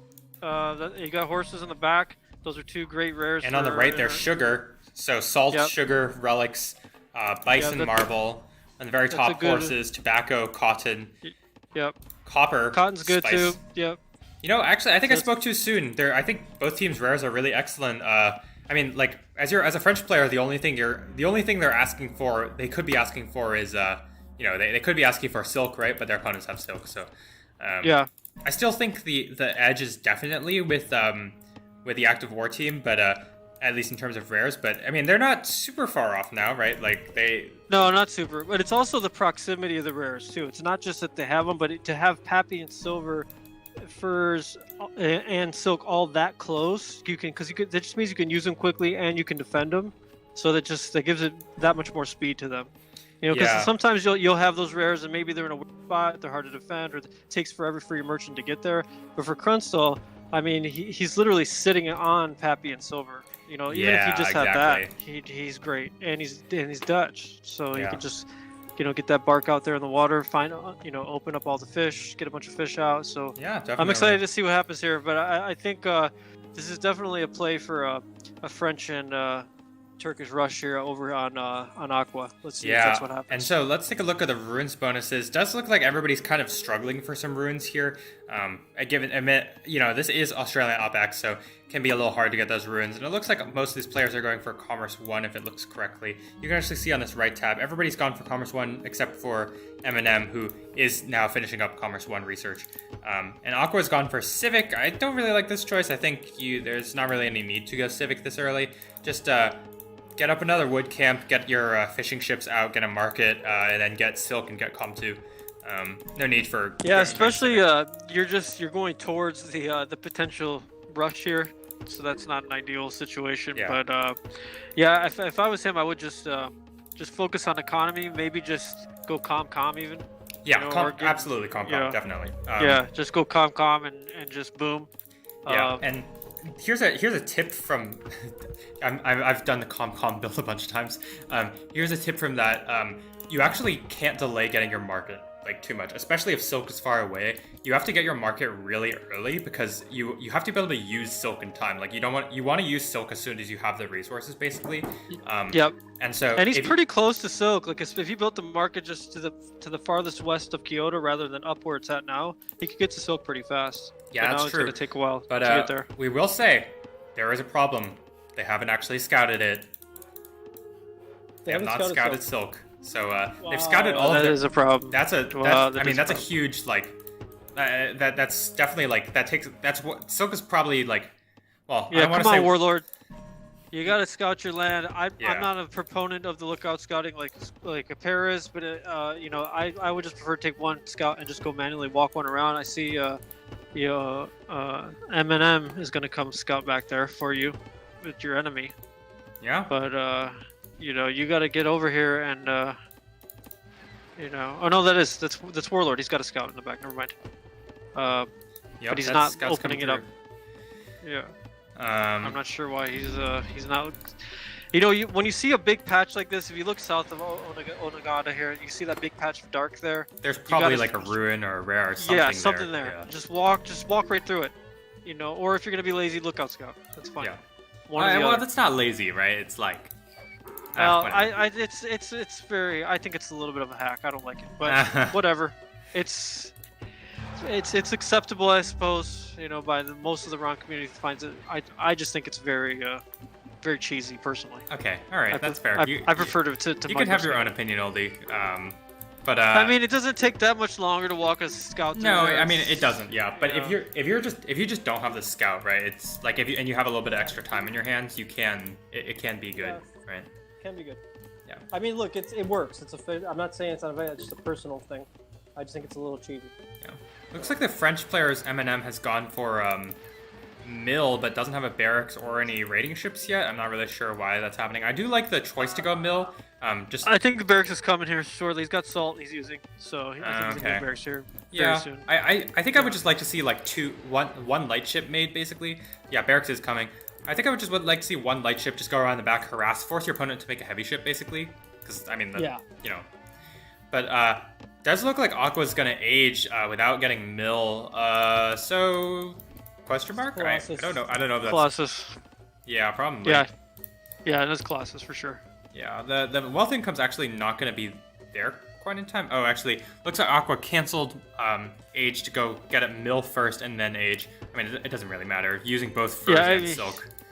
Yeah, he's gonna get Colossus for sure. That's what's happening here. And we'll see if I'm interested to see if Krunsel gets his signature hanging gardens.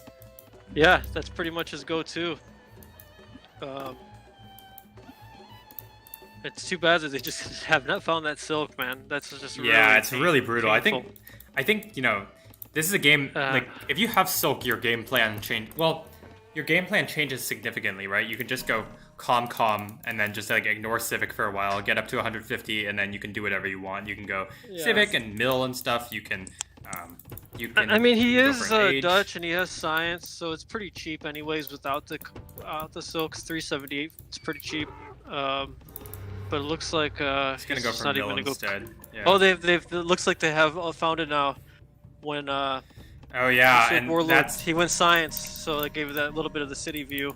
And that's gonna be a bit painful. Yeah, Yeah. almost, you know. Yeah. Yep. But let's take a look on the other side how they're doing. Economy-wise, the Mind player has aged already. Skipped Civic. I think that's a good choice. And it looks like he's going to go for Colossus, maybe. Yarmax here. I think this would be good Colossus deny from the Japanese. Yeah, player. I think so. That would be a great move. Take away from Japan. Actually, Japan's not going to go for Colossus and going to go for a stable instead. Well, that's fine. Jack Sparrow's got a big, a decent raiding party. He's gonna come right for Aqua's Wood here. So this is nice. Yeah. Early raid. And you know, I think it's good, actually good on Aqua to not go for Colossus. You're up against Turks, so you just really don't want to die. You have those insane rares. You're gonna win the long game. Exactly. Turks and French, you got right on you. Yeah, I agree. Yeah. I agree. It's definitely a smart move not to go that route. Yep. But I'm not sure what Maya's doing now. I guess he's gonna Civ now. He's not gonna go Wonder. Yeah, I mean, he didn't need Civ earlier, but I don't know. Yeah, whatever. Whatever. And we're seeing a forward barracks come up here from Warlord now. Probably start seeing some Iroquois raids, the famous Iroquois raids. Yep. Will be very annoying. Yeah, but there are some bowmen here for Yarmax, and Yarmax will get out. We'll probably get enough defenses in time. Yeah, 2 bowmen already. Should be totally fine against an Iroquois raid. Yeah, and he's Maya, so he gets the free city archers that shoot out of the city. Garrison free. What's the rate without garrison? It's just like if you had 2 citizens, basically. I don't know. I think it's like without garrison, it's like the minimum garrison, basically. Yeah. So, and then the tower shoots same, like it has a minimum garrison in it. Yeah, so what would that be? You can see the garrison power, basically. So for normal small cities, like an Iroquois city, it's 0 out of 2, and if you put 2 citizens in, it's 1 out of 2, so it'll start shooting arrows. If you put any infantry unit in, it'll start shooting arrows. For a Mayan city, it starts at 1 out of 3, so it just shoots arrows automatically. And then you can end up getting more city fire. I think for large cities, it's maximum 4. Yeah, something like that. And it's nice. It's a nice little bonus. It helps fight against raids. Definitely. And you know, I'm definitely interested to see what the Turks player will do if they can make use of this. Make use of their Turk power. Currently, Turks player is using cotton and salt. Would like to see them use horses and also get them milled and just start sieging, right? Like start doing some damage. Here comes. Looks like Aqua is gonna go for Colossus here. Yep, and we do see the French player's gone for Com2 Despot, probably. That's your favorite. Yep, although it's not being executed the best currently. If you're going for this build, you gotta make some more fishing ships. Get that food income up to 150, and then also you gotta get your wood income up a little bit more too. So for sure, especially French. Yeah. Quick tip for you guys: if you're gonna go Com2 Despot, focus on just getting your economy up to that 150 mark as quick as you can. And that's gonna just basically the advantage of Com2 Despot over just Senator and rushing is, well, first of all, you got a free supply wagon, right? That's a big deal. Oh, a nice ambush here from Aqua. Gonna pick off these archers. Beautiful ambush from Aqua. Great, 2 free archers are probably gonna deny this caravan for a while. That's a really nice ambush there. Good ambush. He's gonna go harass these wood camps. He's actually just gonna go for Paris, I think.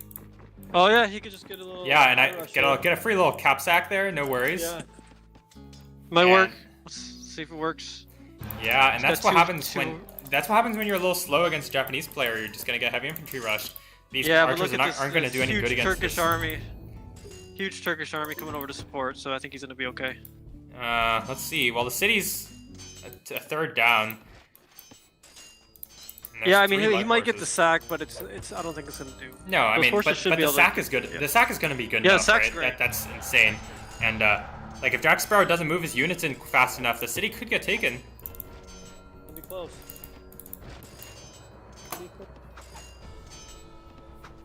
Aqua's microing decently, targeting the archers in the back.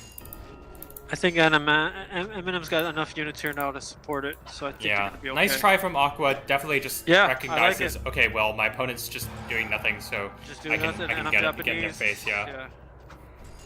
That's a little bit of a dirty rush. I like that. But that's going to slow him down now, unfortunately, and now he's going to have to deal with the counter here. And this Turks are mill 2. You've got a couple siege factors. Yeah, they're a little far in the back. I don't know why he didn't just put them right just put them at the front. Right. Yeah, it's a little bit of a rookie mistake, but he didn't lose any units in that exchange. He's got a nice sized army. He's gonna have 4 siege coming out. Yeah, I mean, Aqua the French basically player lost his entire army. So, yeah, the French player, if they go despot and just start making heavy cavalry, I think, and archers, I think that's good enough, right? They just kill Aqua. Let's take a look on this Warlord's, side. Warlord's gonna have to rotate over and help him. He's got a bunch of Yeah, archers Warlord that'll is be able doing to pretty help good him. in the economy. Needs some more metal income currently, but does have a lot of citizens queued up. And on this side, Krunstal doesn't have Senate for some reason. Republic, I don't really know why. He's going for the super Krunstal boom. That's Yeah, why. Science 2 already done. Yeah. And that 14 scholars. Raid here coming from Yarmax. Nice work. Would like to see him raid with some heavy cavalry or something, and he's also floating a lot of resources. Also would like to see either team start raiding water. Does look like Krunstal's just auto-exploring with this light ship, which is why he's explored so much of the back here. Yep. So yeah, this is gonna be a nice Turkish army coming in here now. Yeah, it's gonna be a tough hold for Aqua, I think. Aqua's making a lot of units, which is a good choice. Yeah, but it's still, I mean, this is gonna be tough. It's all mostly heavy infantry. They're just gonna get picked off by archers. Yep, and Eminem has gone for Despot. Yep, that's that a boy. Stable coming along. Yep. This is anybody's game, I think. I mean, the scores are very close. It's only 30 difference. Colossus not finished yet. The Turkish siege is coming along. I think Aqua needs to pull all the infantry, all the militia. All militia, 100%. Forget the Colossus for right now. Go back and finish it later, or maybe just leave one. Leave one.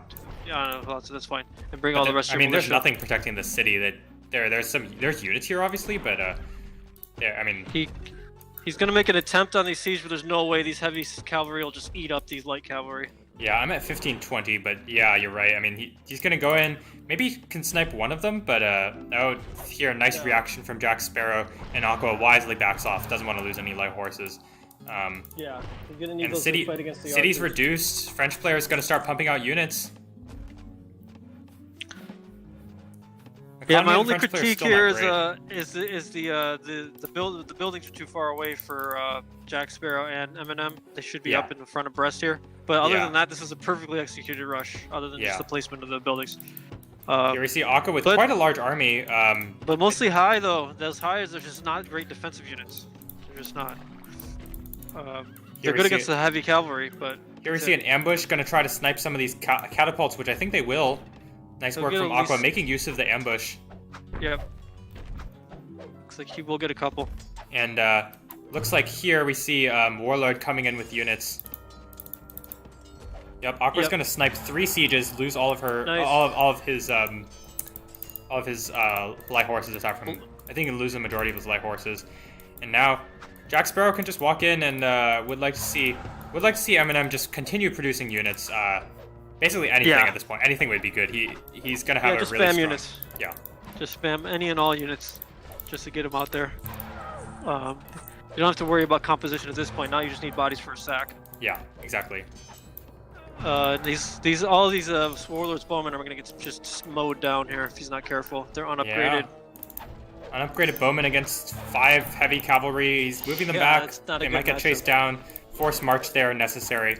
There's a bunch of if they swapped partners here, I think they'd be okay, right? Like these. Yeah. But although I will say Jack Sparrow's floating a lot of resources. He needs to get more production going, or just pump out more units, or infinite queues what you really want. Yeah, infinite queues are ideal to fix that problem. Yeah.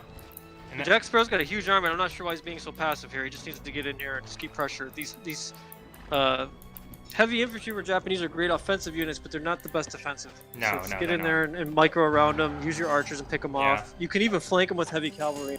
Here we see Eminem gonna throw away some units. You never really want to do that. The general's out of position. Threw away 2 cavalry and a hoplite. That's a really big pain. He now has no army.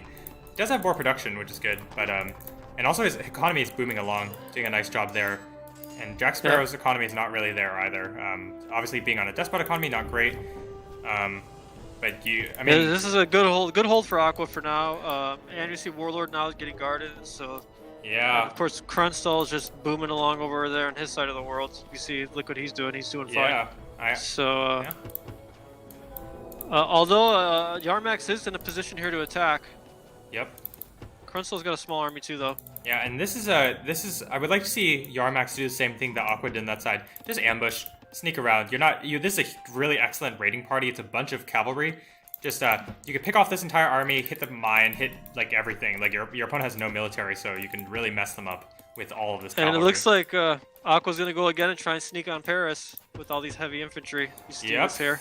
7 heavy infantry, 3 archers. Paris might get it this time. Still undefended. I'm at 1809. The units are just moving along here.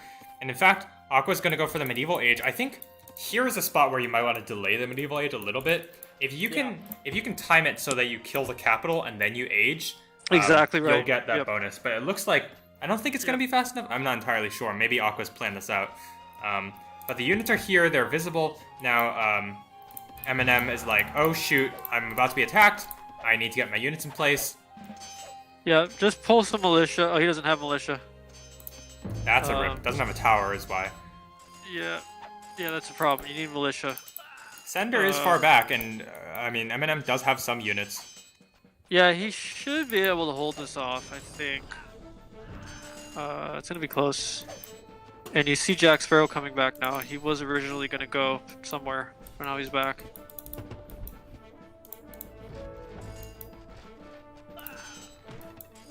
It's gonna be close. Yeah, I'm not entirely sure what will happen.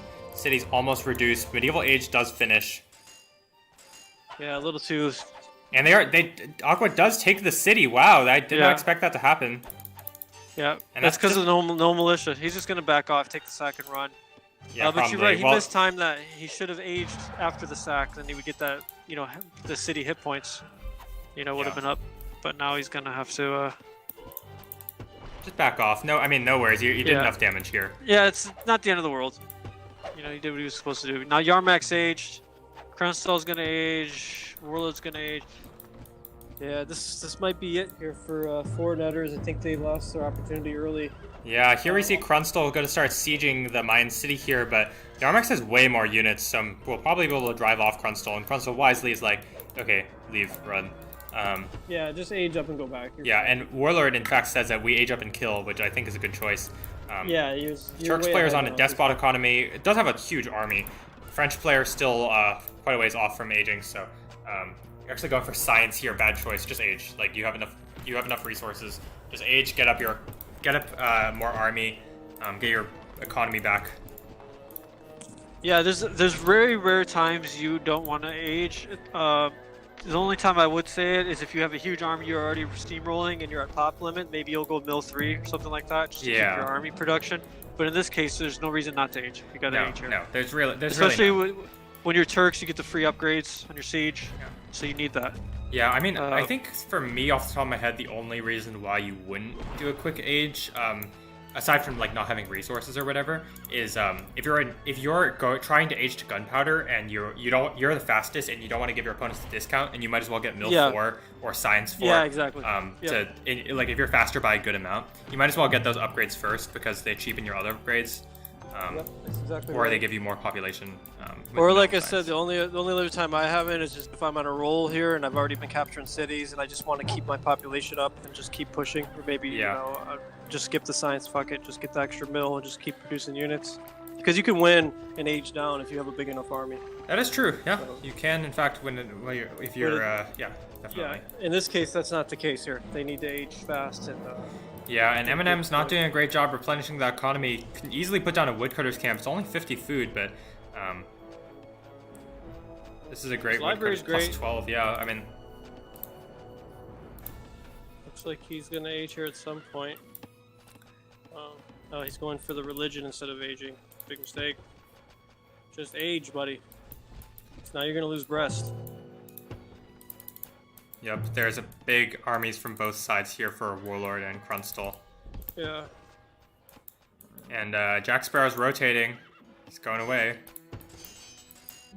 Yeah, we've seen Jack Sparrow. He's been very indecisive here with the Turks. This is not the way to play Turks. You have to just stick with one and just go with it. You got to just push. You can't just be passive. Yeah, honestly, Yarmax is up to something over here. If you see this, he's on a flank maneuver here. Maybe. This is a pretty interesting sieging point. And Krunstall actually doesn't have that many units. He's currently pop capped, but his economy is doing great compared to Yarmax. Yarmax needs to recognize, okay, well, I have more army. I need to get my fort, I need to get my mill 3, and just try to outmuscle my opponent. Yeah. But he's gonna go for the is Hague here. Gonna lose a siege though. That's a critical loss. Gonna get picked off in the back here. Yeah, Krunstall caught him. He's gonna be able to defend it. Sloppy movement from Yarmax. Although Krunstall isn't target firing the siege, so yeah, that's weird. I don't know what he's on move.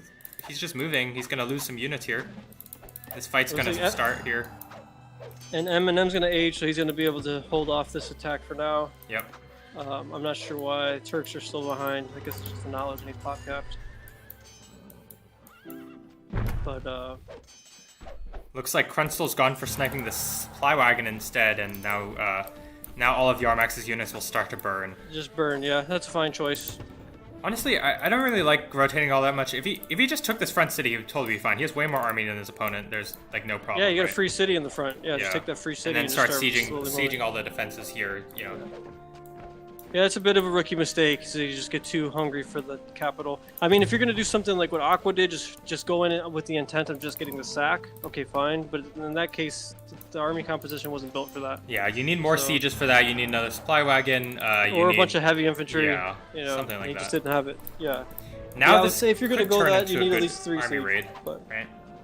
yeah, that's true. He's adjusting it. I'm just gonna raid. Yep. So that's the way you got to do it.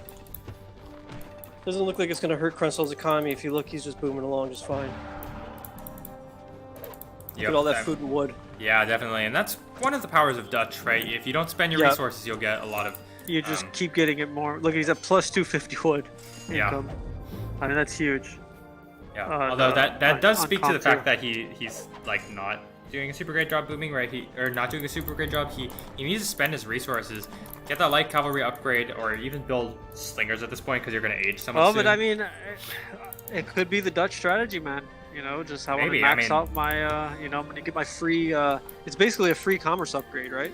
Yeah, and I guess he's being paid off by the fact that Yarmax is not doing a great job handling this either. When your Dutch opponent is behind an army, you just need to make more army and just kill them, right? Like, it doesn't matter if they have a better economy if you have a larger army. Yeah. Because he's been at plus 250 food now for a couple minutes here, and like I said, he's basically hacking it. So it's like having a free and he's gonna go com 3 now.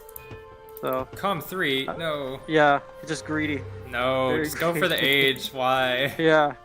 Okay. Well, it's like what you said, right? Maybe he's gonna just focus on the boom, let them age first. Well, no, you would never go com 3 even if you're trying to boom, right? Like, why? There's just absolutely no reason to. Just go for your age. You know, yeah. Well, he's gonna max out. I mean, I would have, if anything, went Civ 3 probably. Civ 3? What does that do? Yeah. You know, just keep maxing out your economy. Why not? Okay, I mean, I don't agree with that. Just age. You have so much food and timber. Just make a zillion arquebusiers and kill your opponents. You know, no need to delay that. But well, he's in a boom. He's in a boom mode here. He's not in an aggressive mode. Well, so. It does no. It so okay. So here we actually have a good point that I can make. There are booming. When you boom for a reason. Okay, so the reason you boom is because you want to win in a long game, and this already counts as a long game. Booming doesn't mean you never attack your opponent. It's just you set yourself up so you'll when the game gets to a late game, as in basically gunpowder, you're going to win. Okay, that's generally the strategy. So you know, there's the point of booming like this, and especially basically in no man only, is to get up to gunpowder age as soon as possible, and then kill your opponent. Because gunpowder units are way better than your opponents, are way better than medieval age units, and then you have those heavy cavalry as well as monarch. So you know, you just kill your opponent straight up. And so, well, it looks like Aqua over here. Sorry, it's gonna put pressure on us. Yep. See this? Yep. Aqua's gonna start sieging the city. There's a pretty big army for both sides from Jack Sparrow and Eminem here. But yeah, anyways, the point of booming is to kill your opponent eventually, right? Yep. And so you have all these resources, and you're way ahead in terms of tech and economy. So might as well use that economy, use that tech to pump out units and just kill your opponent, because you're at 80 population. You can just build like 20 Javelineers or 20 Slingers basically, and then upgrade them. Here, Aqua's going to take the city of Brest, but it's actually going to be doubled here. Although the micro's not great from M&M here. Just walking in the heavy cavalry. And this is not a great trade for Aqua, even though they took the city. You don't want to lose units when you're playing with Colossus, basically. Yep. Yeah, and Jack Sparrow and M&M are going to be able to clean this up pretty easily. They did lose a good amount of units, but they're going to clean it up. They're actually going to let their opponents take the sieges and leave. Bit of a mistake. When you push off an attack like that, you have to make sure you kill as many sieges as you can. That could have been easy sniping 2 sieges, but that didn't happen, so. Alright, now we see Warlord going to start sieging here on the city of Tyasol. It's a Mayan city, so it's going to take a while to reduce, and he only has 2 sieges. But he is pop capped, and this is a very large army. Yep. This is peak Nomad army composition. As I would like to see one more siege and then Explorer, but that's about it. This is a really good army. You really want a lot of heavy infantry for medieval age, basically, and then archers obviously are good in medieval age, and heavy cavalry are really awesome always. So yeah, a general would be good too to get the extra true. Attack and armor. But here we see a big skirmish between big battle between Yarmax and Krunstall. I'm not really sure who's going to come out on top.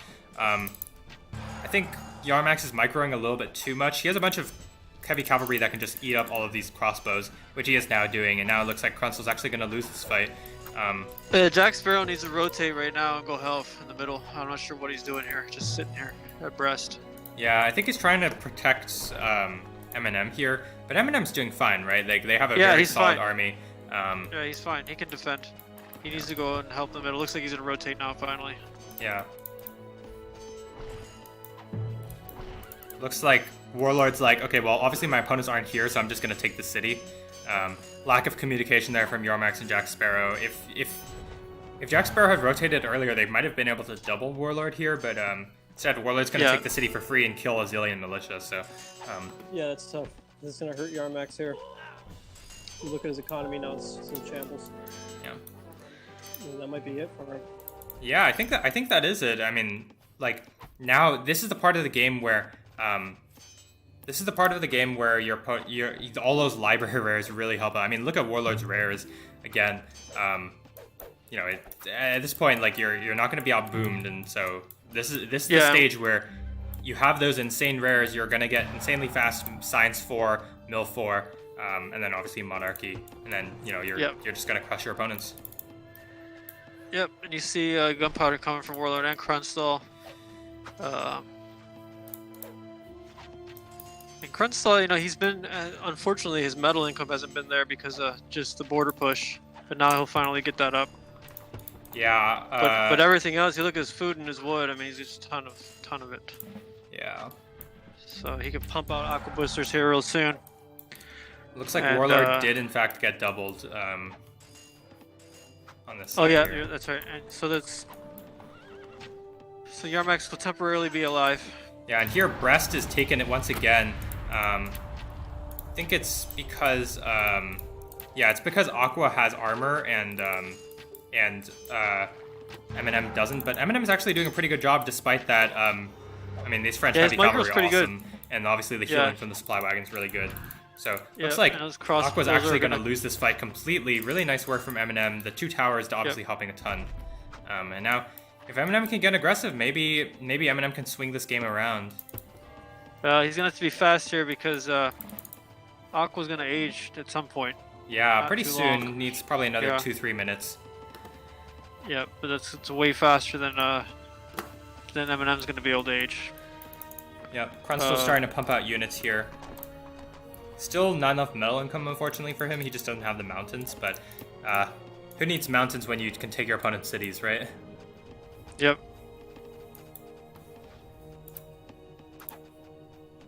Although I will say, I think Warlord's hogging, actually. If you look, he has 18 open mining spots. He's hogging all the mines in the territory. True. Not good teamwork there. Yeah. And now here comes the Civ 3 from Krunstall. Yeah, when you research text later on this like this, usually you don't want to like. There's very little reasons you should deviate from the main build order. Like, what is the Civic accomplishing, right? Sure, you get the taxation research, but it'll give him a little bit of a border push. Mill 3 here is what you do. Yeah. I mean, Mill no 4, question. you mean, yeah. Oh, sorry, Mill 4, yeah. Yeah, Mill yeah. 4, get the operations upgrade, and then you just go slaughter your Yeah. age up with, plus 8 armor if you get Monarch or whatever it is. Yeah, You know, something so ridiculous. it's like- yeah. Yeah. So you get Monarch, you get the operations, and you're just pretty much invincible against an H3 army. Yeah, and if we look at the scores overall, it does look like Active War have gotten the advantage in score. They're like 800 points ahead. Yeah, it just looks like Yarmax was not able to translate his army advantage to actual advantage. And if you see, we haven't mentioned this too much, but Aqua's been doing a great job in the water. He's got 4 light ships just harassing in the back. Oh yeah, Caravels. definitely. This is a really devastating raid. Yeah. Also using whales, which is a nice choice, and citrus. I mean, Yep, this so is just he's cleaning up the gonna water be- here. And you see his economy's looking great. Eminem's economy's looking good too. He's maxed out for Despot, which is fine. Yeah, and he's gonna age sometime soon. Although probably similar to Aqua here, because they're both lacking a bit of food. Yeah. But if he ages, he's got a bunch of Javelineers, can upgrade him. And of course those French heavy cavalry. yeah, those horse grenadiers are just amazing. Yep. On this side, we're just seeing continual trades between Yarmax and Warlord, because Jack Sparrow has been a bit AFK. Not really sure what he's doing with his army. Yeah, he's kind of been like this throughout the game, right? He's just kind of back and forth in the middle, but just not really. Again, we talked about this with the Turks. You got to be decisive. Yeah. And he's just not he's just not being decisive. He's just kind of like, well, maybe I'll go help red, maybe I'll come back and help double blue. It's just like, well, just pick one side and just keep pushing, because you're just letting your opponents boom here. You got Terracotta coming with the Colossus, the Japanese player. That's gonna be nice for him. Get a bunch of free, gunpowder units. Yeah, and here we see the Mind player going to lose this fight because one, Warlord has Arquebusiers, which are also obviously awesome, and also Heavy Knights. But also, Yarmax doesn't have armor, so, just going to lose that fight very easily. And now all the army advantage from earlier is completely gone. Yeah, he's in trouble now. All those archers aren't going to do anything. We see Jack Sparrow just kind of sitting around with army. Yeah, Krunstall's at pop limit now. This is where you want to see the Mill 4 come. Yeah. He has 4 sieges. This is a very good army. Would like to see Mill 4 or Monarchy. Either of those would be fine. Yeah, either one. Probably Mill 4 in this spot. Given that you're just captain, Mill you 4. have all that food and timber, but yeah, and then you can get the operations upgrade. Yeah, and then you'll be able to get the Monarch. He's got 2 Heavy Knights just in the castle for some reason. You need to bring those out, and a crossbow. Yep. Bit of a mistake there, but I mean, he's doing great. He's gonna. Yeah, he's fine. He's gonna walk gonna over his here. opponents here. Yeah. And he's got the Warlord helping. Aqua's clicked up. Yarmax and Eminem are clicking up. So it's gonna be the final battle here. It looks like. Yeah, soon. and Jack Sparrow still a little ways away from it clicking up. Yeah, it's unfortunate because your Turks, you want to be able to keep up here. He's not too far away actually. Yeah, he's not too far, but still, it's still just he's just too far behind at this point. Yeah. Hasn't made enough of an impact on the game, unfortunately. Well, let's see. Maybe he can turn it around here. Maybe he can get a bunch of those Janissaries or great gunpowder units. Of course, the Turkish siege automatically upgrades, so that's nice. Get all these heavy knights. He could have potentially 10 heavy knights, but I think Aqua's gonna. Looks like Aqua's getting in a position here. Once he upgrades, he'll just come and kill that army before he can upgrade. Yeah. Although, admittedly, Aqua doesn't have many units, and let's compare it to Eminem. Eminem actually has a much larger army. So Eminem could just back off and then take a fight. It's I think not that too would bad. be The wise move. Just back off, upgrade all your units. Now Expect to see GG coming from Arquebusiers. Yarmax. Alright. Yeah, I mean, Yarmax is dead, right? He's getting doubled. Yeah. Jack Sparrow's nowhere helping him. Yeah, and Jack's gonna lose this army now to this Japanese army. Yep.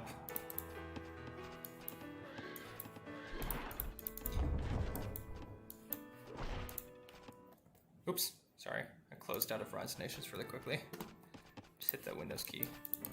All right, I'm at 33-36. And yeah, I mean, Yarmax is now dead. He's getting doubled from both sides by opponents that could both beat him one-on-one.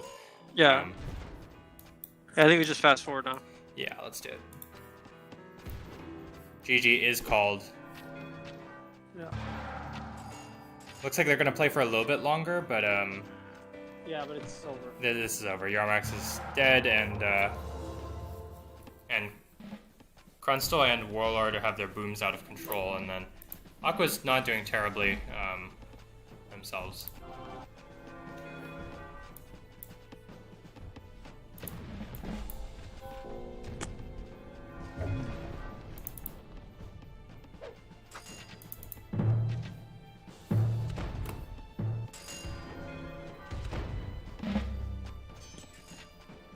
And that's it. It looks like Jack Sparrow did finally push on Aqua, but you know, whatever. Too little, too late. Yep. Anyways. But it was, you know, there was opportunity there, especially for, like you said, we saw that French turf death spot earlier. I thought they could have really pushed on Aqua. Yeah, I mean, mistakes, I think but it was just the execution was just off. They had a good idea, but you know, they just didn't manage to make it happen. Yep. All right, that's gonna be it for game number 1 here. If we look at the scores, actually Jack Sparrow had the same number of units, most units killed with Aqua, but actually Aqua lost 126 units. So pretty close game there. Yeah, and that's, I mean, look, when you got you have the most units lost and you still win, that means the other team just gave you the, you know, they just didn't execute properly. Yeah. Because there's no way you should be losing that many units and still winning. Yeah, I mean, exactly. it's just not, it makes no sense at all. So the math's just not there. And we saw why, because Jack Sparrow was just way too passive with the Turks in the middle. And he'd kind of run back and help, and then he wouldn't push. You know, it was just way too passive. Yeah, I there mean, was a lot of opportunity there just to roll on Aqua, and they just didn't do it. Yeah, and if you look at the kill-death ratio, right, like, Jack Sparrow is doing pretty good, and in fact, Krunstel's actually below 1-to-1, but, I mean, they still won because they just outboomed their opponents and outplayed them. So. Yep, that's all it was. Well done to Active War, good game. Now let's jump into game number 2 if you're ready, Oldie.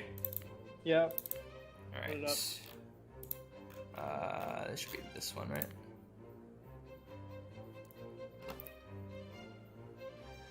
Alright, this is game number 2 of Active War versus 4Netters. It looks like it's on Watering Hole. I'm at 1 second if you're ready. Okay, I'm ready. 3, 2, 1, go. Alright, so we're on Watering Hole this time, one of the more exciting maps. Let's take a look at the players and their nations. We've got Warlord with Inca, Krunstel with British, Aqua with Maya. They're up against M&M with Chinese, Jack Sparrow with Romans, and Yarmax with Mongols. Who do you think has the edge in this matchup here? You know, I love Mongols very much on any map. You know, the Maya's good because you get the cheap wood. Yeah. You know, so that'll be good for the water. Inca's kind of whatever on this map. I guess, yeah, I like the Roman Mongol. I give the edge to them slightly. Yeah, I think so. so. What do you think? I think so too. I mean, it's close because I think Maya are way better than Chinese on this map, but I think Romans are pretty solid, and I think Mongols are really good. I think they're better than Inca on this map. So, I think I'd give the slight edge to Active War. Actually, I think Maya are pretty good on this map because all the timber you save. And also, you know, British are pretty good for aggression or defending, so, yeah. It's going to be up to the Mongol player, I think, really, to make things happen, because they're the fastest nation in their team. You know, if they get a lot of early raids in against the Inca player or the British player, that could be really good, so definitely anybody's game, and I don't think any team has, like, way above, has been outpicked in terms of nations. No, it should be a pretty interesting one. It's a very oddly shaped lake here in the middle. Yeah, it's like, I don't know. It looks like a face with like hair thingies off the side. Yeah, something. Like pigtails or something. I don't know. Yeah. What do you think it looks like? And you see, yeah, it's like the Rorschach test, right? I don't know. It looks like a seahorse, maybe. Yeah, or a blob. Looks like a blob to me. Looks like a blob. Nice. But well, the one thing I like this little fish on the bottom right here. If you look at the lake, there's this Oh, little yeah. fish in that little pocket. You know, I like the situation because you could just easily protect that guy, and you got a free fish pretty much the whole game. Yeah, even if you and there's lose copper water, there too. You know. Yeah, there's copper there too. All right, yeah. So let's take a look at where the players have spawned. On the left side, we've got the green Inca player Warlord, and then the purple British player Crunstal, and then the blue Mayan player Aqua. On the right side, we've got the red Mongols player Yarmax, and then the light blue Chinese player Eminem, and the yellow Romans player Jack Sparrow. And so for rares, Jack Sparrow's team, that's 4Netters, they have access to copper, diamonds, relics, dye, and Active War have amber, and salt and horses.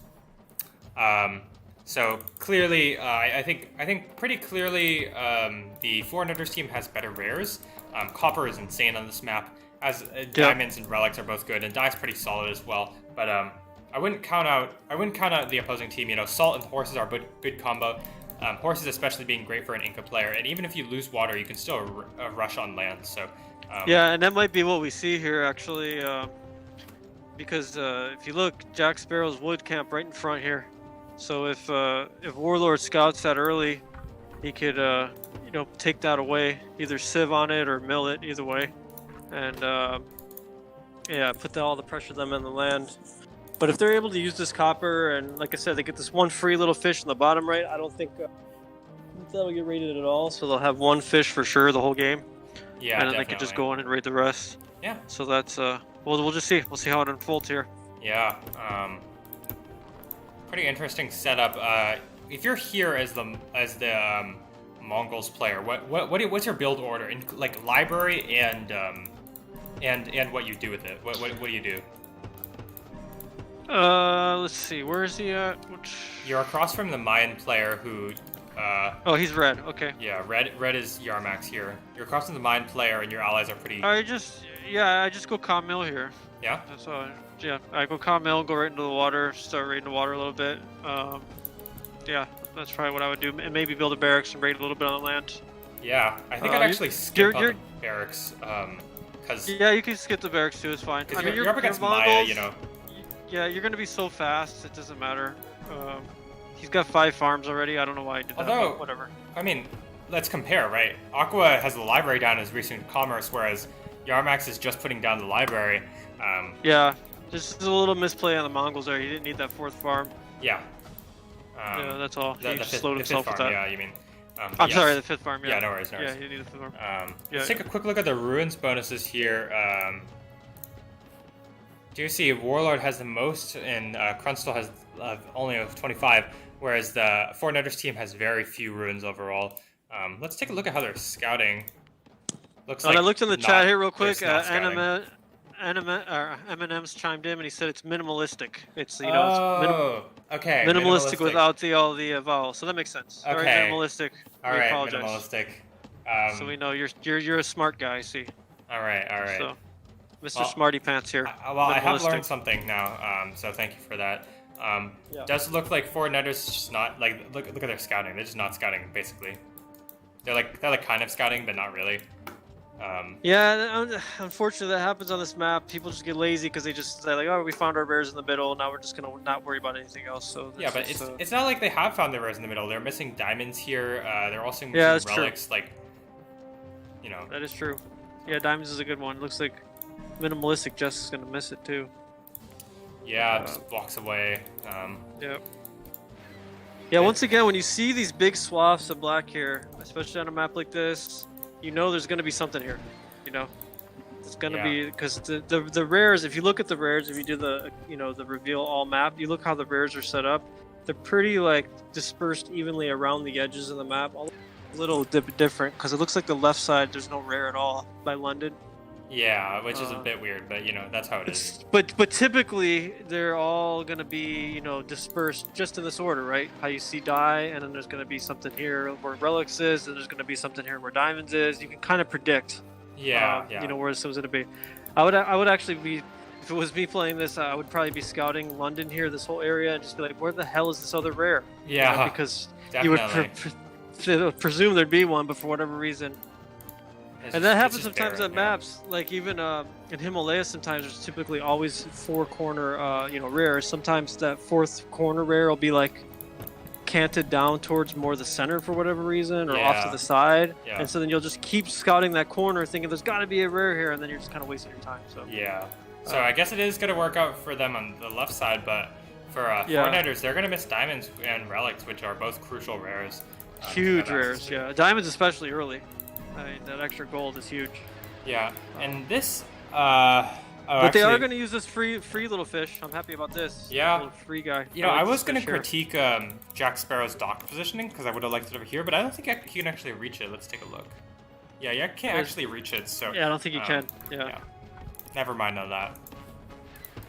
Yeah, it's fine there. That's easy to defend there. One heavy ship can block that up, plug that up. And here we see Minimalistic going to go for the city to protect Jack Sparrow's wood camp. I think that's a good choice. Yep, good teamwork there. Would like to see some more fishermen coming out of basically all the players, but looks And like it looks like the Warlock- Mongol player sieved instead of milled up here up top. yeah, The and cobbled down. it looks like Warlord has gone for mill, but doesn't have any, and a barracks, but doesn't have any boats or units. Question mark. Yeah, that's a big mistake there. You don't want to just build a barracks. So 120 wood, that's one heavy ship at least. Yeah. So, I'd much better use that. Get the trireme out and just start raiding or defending. Yeah, it looks like he did queue up a trireme, but then canceled it. Yeah, I don't know. And I don't know about the second city position either. I don't know what the point of that is. Yeah. Maybe he's trying to grab We'll more see. of the mountain. I don't know. Yeah, maybe. But the Chinese is going to just eat that thing up. Yeah, probably Oh. be able to contest or take control of horses anyways. Yeah, that's true. Yeah, it's now on the border, so it's going to be hard for either player to use. Yeah. But yeah, I don't know how much of this mountain... Actually, he's got a decent chunk of the mountain, so it might work out, actually. Yeah, it I looks don't like think everybody's just content to let each other use the lake. Nice cooperation from both teams there. Yeah, and I think this is a big mistake. I mean, Yeah, you gotta get at definitely. least one ship out harassing. You gotta get your, Yeah, it looks like they found diamonds finally here. Minimalistic's gonna use it now, Yep. so that's nice. Yeah. Yeah. But basically, you can go civ like this, right? But you gotta split it up. Like, okay, I'm gonna go civ, you go mill, and then yeah. So like, I would have liked to see in this game like Jack Sparrow going mill and Minimalistic going for civ. So the civ is important because he needs to protect Jack Sparrow's wood camp as well as contest horses there. Whereas Yeah. Jack Sparrow could have gone mill, but looks like he went civ instead.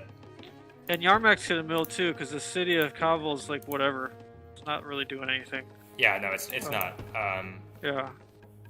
I mean, I guess you got that little mountain.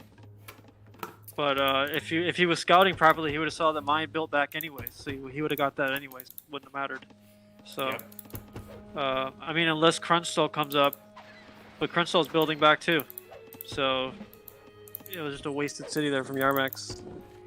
Yeah, and I don't think this building back is going to help them out too much because, first of all, sure they might be building back to get mines and stuff, but I don't know. I mean, they have much worse rares for the long game. Their opponents have copper, diamonds, dye, and relics, which they don't know about yet. But Yeah. I mean, they have salt, spice, and horses. Horses they're not even usable right now. And amber's also not now uncontestable, so I don't know what their plan is here. Yeah, but back to what you were saying about the use of the Mongols. I definitely would have just skipped Civ here, went mill. Now he's going science too, which is, I don't know, it's, retarded. Why? But Why? yeah, it makes no sense. So what you do here, if I'm Mongols here, you don't need cobble at all. Like whatever, you don't need that. Get copper, use diamonds, and just start raiding the water, controlling the water. And now he's gonna put a barracks up after he's Comm 2 or Science 2. Like you didn't even need Science 1. No. You why? could just be, yeah, you could be calm and mill here with a shit ton of units pumped out. Yeah. Full control of the water, harassing the land, and still be in a position to age. Yeah. You wouldn't need all this because you get all the Mongol food bonuses. So it's like you would still be getting plenty of food income. You know. Yeah, it just really makes no sense at all. Yeah. And minimalistic's gonna age here. Yep. Nice work from Minimalistic. Doesn't actually have enough timber income. I would have liked to see a second woodcutter camp go down and just slightly delay the age time. And we do see here Warlord's going to start raiding with this hoplite, but sees actually there's nobody's using copper, which is really funny. Yeah, it is weird. I don't know why. And well, credits to Yarmax here. You know, he does have a bunch of triremes out, but you could have 3 or 4 more out. Yeah, and really and, control the water. Like Maya is going to age before. And Maya's Aqua's built some slingers for no reason. I don't really know why, but still gonna age way ahead of the Mongols player. I guess he's gonna go raid with them, maybe. Generally, basically, when you go for extra text in Ancient Age, you always want to go Commerce 2 before Science. Generally speaking, because science is good; it cheapens your other research, but Commerce 2 means you can gather more resources over time. So even though and you can buy and sell, you're just earning more, right? Yeah, well, even besides that, you can buy and sell. Yeah. So if you have a ton of one resource, you can sell it off. And now he's gonna have. Looks like Aqua's gonna have a nice raid here on this wood camp. No tower up. Yeah, and Yarmax has Yarmax. seen the glimpses of that, but I mean, there's nothing to defend here. There's 2 units now queued up a zillion more. But they're not going to make it in time, so unless the micro is really good from Yarmax with all these citizens. It looks like it is decent micro here from Yarmax. Right. No heavy. This is going to hurt Aqua. He should have brought at least 1 heavy with him. Yeah, Aqua's just kind of walking in. Yarmax is going to go walk in. Citizen on citizen battle. But it looks like Aqua will be somewhat of a good raid here. Yeah, I mean, Aqua's doing a good job kiting backwards. These slingers are actually good against other slingers, so... yeah, the Balamov slingers are the strongest in the game, right? I'm not sure, I don't know. Well, yeah, actually, no, the true answer is that it's the Bantu light infantry, because if you're Bantu, your infantry are fast. No, I'm saying slingers, out of slingers. Oh, sure. I guess so. Yeah. I think there's some stat that the Balamov slinger, it's like a hidden thing. Yeah, it's like extra bonus damage or something. Something like that, or it's like more accurate, or they're faster when they throw their rocks or whatever. Yeah, well, if you're talking just light infantry, I think it's Bantu without question. Yeah. Maybe the Adals are really good too, but the Bantus are fast. But there's something about the Balamov slinger, I remember reading it somewhere, where they get some kind of... They're significantly better than regular slingers. Yep. Looks like everybody's aging, and I mean, let's think about Yarmax's choices, right? He's gone for Science 2. That's just like he's going for a 1230 age with Mongols without Com 2 and without Mil 2. Like, it's not gonna work out for you, right? Yeah, it's not ideal, and you're not using relics. Yeah. So I don't know. Yeah, there's a reason people don't do these builds. It's because they're bad. Well, they just don't make any sense. Yeah. You know, like you said, if you just think logically about it here, what's the goal here? You know, it's not there. Yeah. But looks like everybody's back to letting each other use the water here. Yeah, it's very friendly here. Yeah. Friendly water. They're like, okay, you can have 3, and then we'll have 3. Oh, actually, no, you're gonna use 4. Okay, that's fine. 4Netters is like, okay, yeah, sure, you guys could use 4. No big deal. Like, we're all friends here. Yeah. And now Science 2 coming from Minimalistic. I guess they're just all content to boom. It's not really, Yeah. None of them are using relics, though, which is a little awkward. Yeah, I mean, I don't mind this Science 2 choice. I think you're better off getting Colossus or something, but I don't mind it. It's like not terrible. But I think you can do better. I see in the comments here, this Peter Jan Van Velzen says I think that's Krunstal. Oh, Krunstal. Okay, I hi think. Krunstal. The light infantry are effective against other light infantry. That might be the case. Yeah. There is something unique. If someone could do the research on that, go to the Ron Wiki or whatever. Let's see. There's something. It says, there's something about the Balamov Slinger says extremely effective against enemy light infantry. Okay. They must be good against light infantry. Then I guess they're just better against slinger. But I thought there was some hidden stat in there. I don't know. There might be. Well, it's kind of like the Highlanders, right? The British Highlanders. It's a similar situation. They're extremely effective against the gunpowder units. It's basically like they get bonus damage against other infantry. Right. Yeah. or it's like Spanish heavy infantry. Against the cavalry, right? Yeah. Yeah. Yep. That's true. Yeah, it looks like It's a everybody's fun- just booming right now. Nothing's Yeah, a happening. little battle in the water here.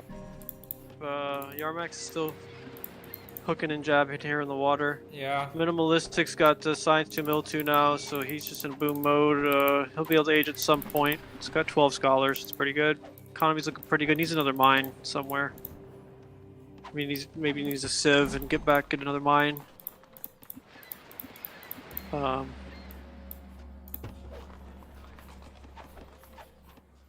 it looks like Warlord, he's able to get, was that 5 miners off this big mountain? So it's not too bad. Yeah, it does have another mine over on the left side. Oh no, it's 7 miners on the big mountain. It's gonna get cut down with a little border push. Oh, I see. For the temple. But he's Inca. He needs to max those miners up. Get that gold up. He also needs to max out his scholars, which he is doing a decent job. Would like to see Hanging Gardens or Colossus here from Inca. Clearly, your opponents are just not doing anything. I don't really know. They're just playing very passive. Well, it's kind of there is some decent water battles going on, so it's not like there's nothing going on at all. But it is and you see a nomad coming now here from Yarmax, but he's gonna get pushed back from Aqua.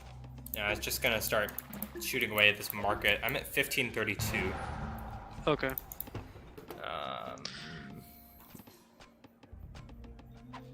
So this is a spot where if you're a Yarmax, you should go Civic 2. Because you already went for Science 2, you're committed to doing a bit of a longer game. If you go Civic 2, you can get that food income up a little bit more, you can get another mountain, and that's what it looks like he's going for. It looks like everybody's like kind of battling on water. Like they're all moving like one ship at a time. It's not like... Yeah, it's just it's like there's no real commitment there, you know. It's just like, yeah, I'll throw a couple ships out. Yeah, I'll put a couple ships out. Maybe I'll kill something, maybe I won't. There's no micro at all. It's just like spam, retreat. It just seems like I'm just gonna pump out a bunch of fire rafts. Maybe I'll kill something, maybe I won't. Yeah. You know what I would like to see this game? I would like to see Warlord get a stable going and then send a zillion heavy cavalry to raid. Yep. Land. I think that would be really good. That's very frustrating. Yeah, because they're really fast, so they run away and they beat light cavalry in a one-on-one. So here's a good raid here in the back. Where? From Aqua on the wood again of Yarmax. Yarmax didn't learn the mistake. Nope. In tower. This is an excellent raiding party from Aqua here. 2 horse archers, a cataphract, and 2 light horses. Gonna make easy work of this wood camp, and still can easily run away from anything basically. Yeah, you gotta get a tower in your wood there, especially when it's already been raided once. You know he's gonna come again. He does have a decent sized army to come back and defend against it, but it's not the best composition. It's mostly slingers. Yeah, and slingers aren't very good against light horses. No. We see the alarm bell rung. Big mistake there. Although it does look like Aqua was caught off a little off guard. Should have gone to the right instead of going back up through the archer fire. But whatever. Yeah. Yeah, he'll be okay. Alright, looks like we're 17 minutes into the game and still nobody's aged, even though everybody's booming. Pretty interesting game. I don't really know what's happening. Yeah, a little odd.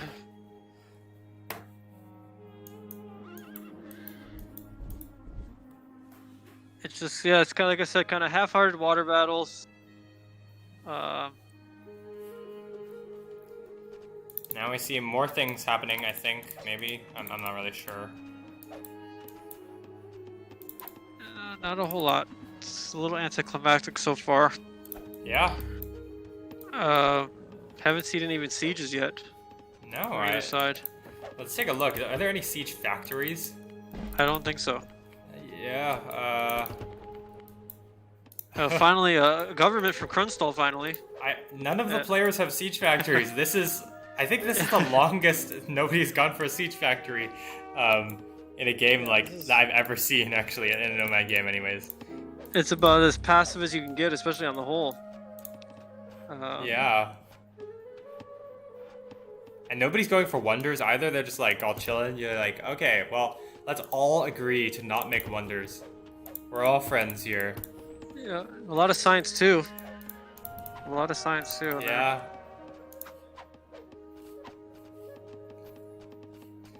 Krunstall here is gonna go for Krunstall's gone for Comp 2 and Science 2.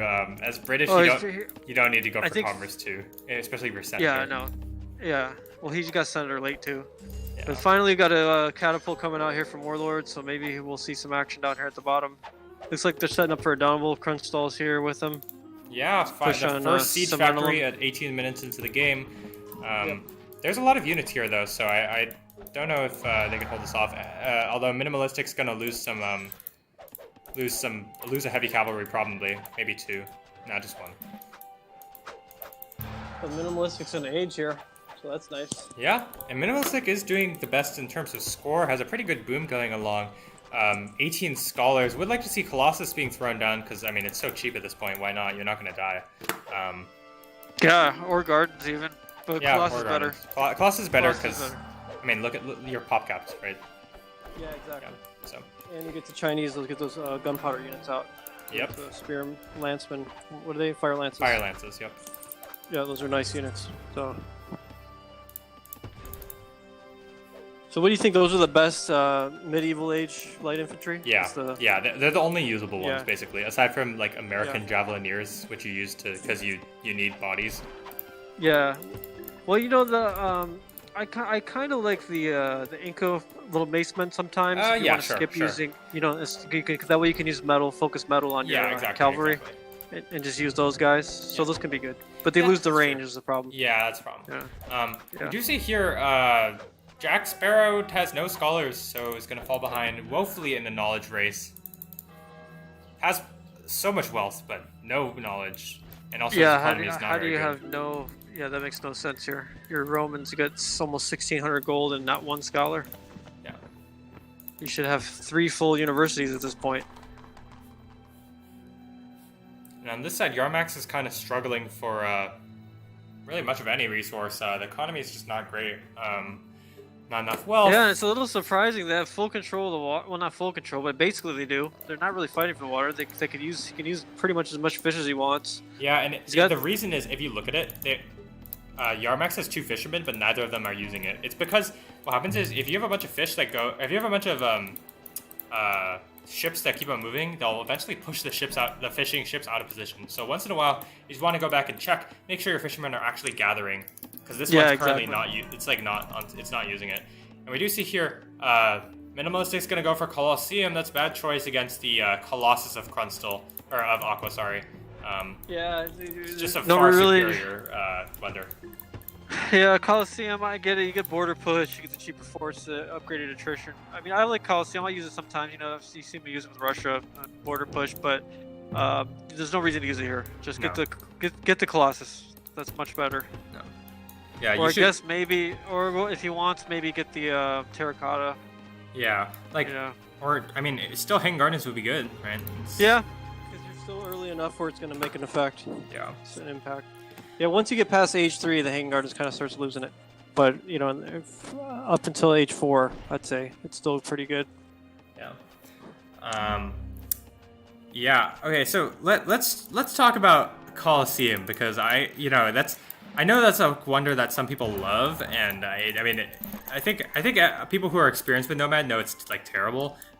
It is. It's 90% of the time it's terrible, right? It's I use it in situations for me. Personally. But how many games have you played, and how many games have you built it? And out of those games where you built it, how many games has it been good, like actively good? Yeah, like I said, the only time I've ever found some great use with it is with Russia, because you get a border push, you get cheaper towers, etc. And the attrition goes up, so that's the best use of it. Yeah. Other than that, it's pretty much a useless rare. I mean, wonder. It's a support wonder. It's not going to do anything crazy other than, like we just talked about. We talked about what its benefits are. You get cheaper forts and towers, which is nice. You get the attrition upgrade and you get the border push, but you have to have kind of a strategy behind that here. And I don't know what minimalistic strategy is here with it. I guess try and take this mountain away from Inca, maybe. So shrug. I don't know. Yeah, but if you're Chinese here, I think like you said, Gardens would have been just fine. Colossus Colossus would have been good. fine. Yeah. Even a Terracotta would have been fine. Yeah.